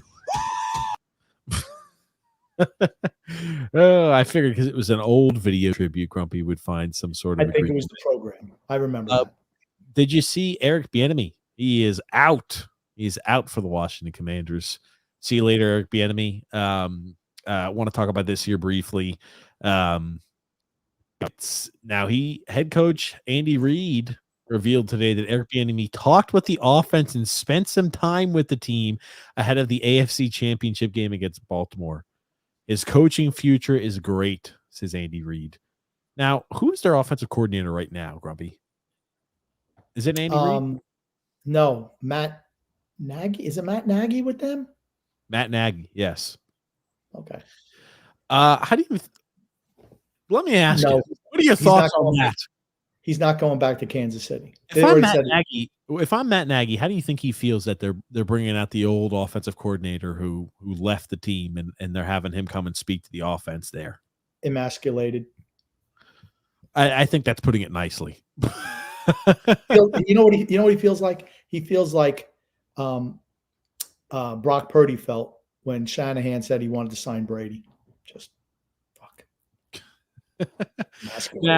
Now, I tell you, it's worth pulling this up. LaShawn McCoy spoke about this. He spoke. This was just a few days ago. He spoke about Eric Bieniemy, he has a little bit of a different opinion than some do on it. Me and the coordinator, we had a difference about different things, right?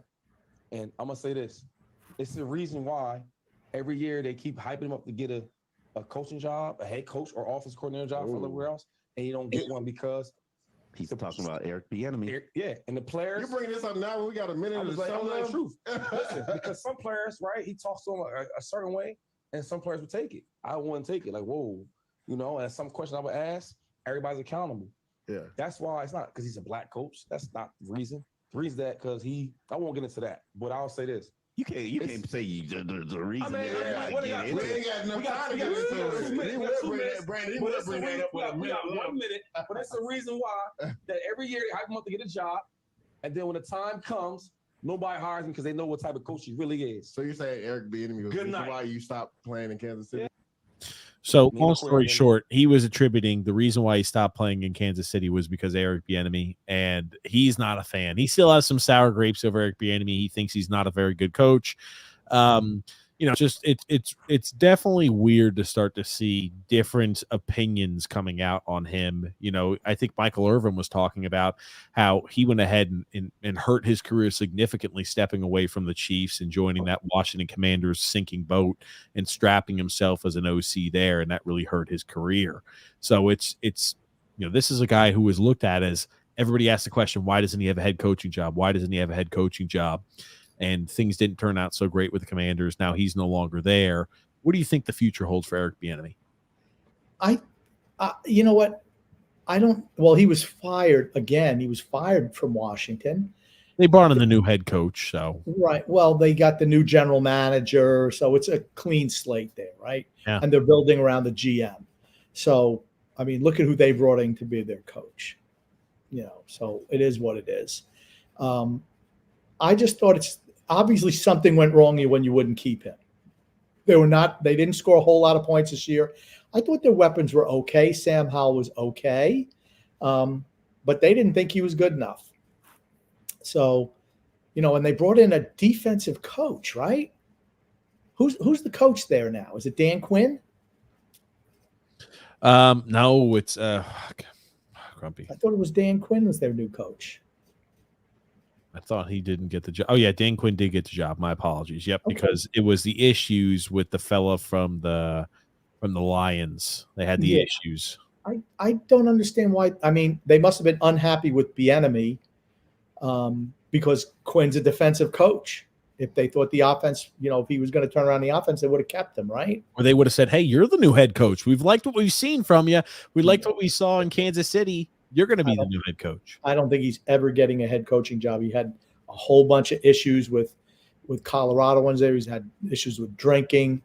I think Andy Reid runs the Chiefs offense. I just don't think much of Eric Bieniemy as a coach. And he's a hard-ass coach too. I don't think, again, they're kind of going away from that. They want the softies. They want to turn it into a girls' sport. So, that's what they want. Grumpy. You're gracious. Let's did you hear what happened with the fucking Jets and Zach Wilson here this week? I have not. Oh my God, they fuck it. You talk about a man. This is kind of what happened. Hold on, we'll put this up. This was just recently. The rumors are Zach Wilson's trade value won't get Jets more than a 6th or a 7th round pick. Assistant coach said that the only thing he would trade the Jets for Zach Wilson is a 2-week stay at the Best Western. I'm not a fan. Oh, damn. And then you have here the owner of the team, Woody Johnson, said, we need a backup quarterback. We didn't have one last year. Holy shit. Let me ask you this. Zach Wilson won't be playing for them anymore. Yeah, what do you think? What do you think the likelihood is that he's back with the team next year? What are they going to do? Cut him? Somebody will take a chance on Zach Wilson. Somebody will. I don't think Robert Saleh, once again, defensive coach, the Jets perennial dumpster fire, right? He can benefit going somewhere else. I think he's young enough. Someone will give him another shot. Do you think he looked that bad last year? I did not think he looked that bad. I didn't either. He didn't look good. He's okay, good, though. But he was good enough to beat Kansas City.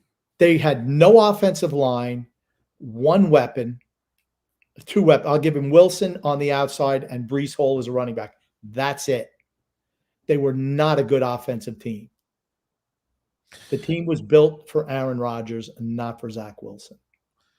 A few quick comments. Alice Puck Hockey says here, my thing about jerseys, exactly what Grumpy said last season.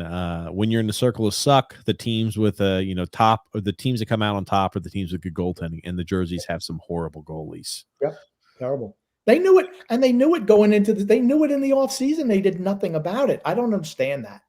There were guys available, and they just sometimes you got to pull the trigger. Do you want to win or not? Yeah, and you got here. Yep, not worried about the Caps. I don't think anybody's worried about the Caps. Tua should have won comeback player of the year, is what Alexander's saying. Oh, God. Stop. No way. No way. Miley Brownie says, I know the Caps are done. The point is that they're crap and they're only 5 points ahead of that team when they've got 2 games in hand. Yeah, absolutely. That's true. Yep. Yeah. Would Grumpy do a night out on the Strip of Vegas for Super Bowl week? Or what would Grumpy do for a night out on the Strip? I don't know. Grumpy's not I don't have to worry about it. How bad is Liverpool thrashing the Burnley boys this Saturday morning, TJ? Cheap shot at TJ's team. Burnley wins 2-1 at Anfield. And flicks off the fans and says, fuck you, Liverpool. That's what happens this Saturday. That's what happens this Saturday. Burnley lays a smackdown on that sorry fucking Liverpool squad who's dropping points left and right and sucking ass. They call them a Liverstool. Liverstool. That's right, baby. The beating that Liverpool puts on Burnley will not be as bad as the beating that Ronaldo put on Messi and Inter Miami. That's you know what? Well, Ronaldo didn't play though. But Al Nasser put on Inter Miami. Didn't have to be the ass whooping that Burnley's going to put on Liverpool is going to be just like the ass whooping the 49ers put on the Chiefs. They're going to fucking kill the Chiefs. I'm predicting 49-0 victory for the 49ers this weekend, baby, in the Super Bowl. I don't think so. Being facetious, obviously. Are we just going to do our predictions here at the end? Yes, let's do predictions here. What do you think the final score is going to be? X. Officials by 1. What do you think the score is going to be, damn it? Oh, fucking A.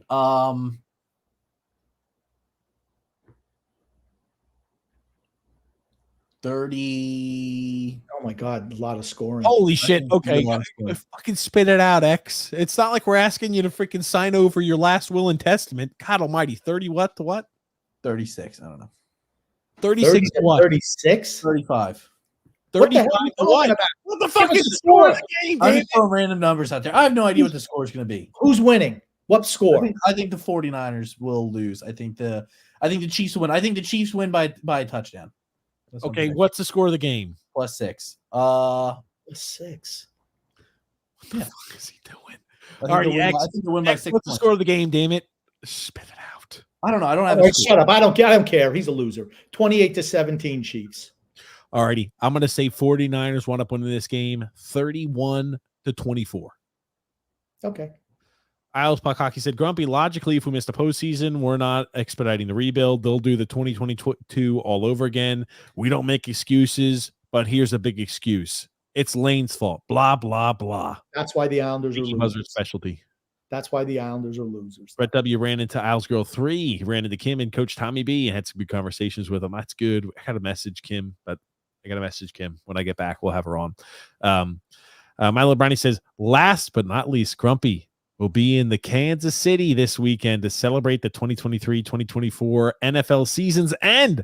I think the TJ and the Grumpy Old Man podcast in the final seconds of the game. I'll think about it. Yeah, there it is. And there'll be limited football talk from here on out. Think about that.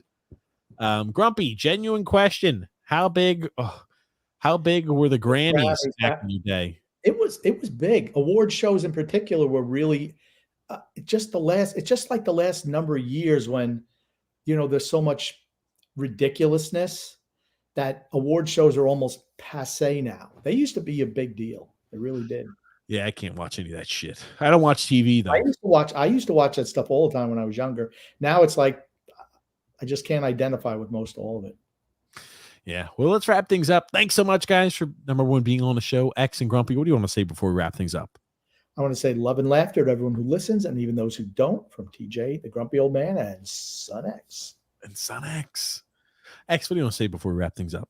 We'll see you all next time. Really enjoyed the comments and participation from everybody, and we'll see you all next time.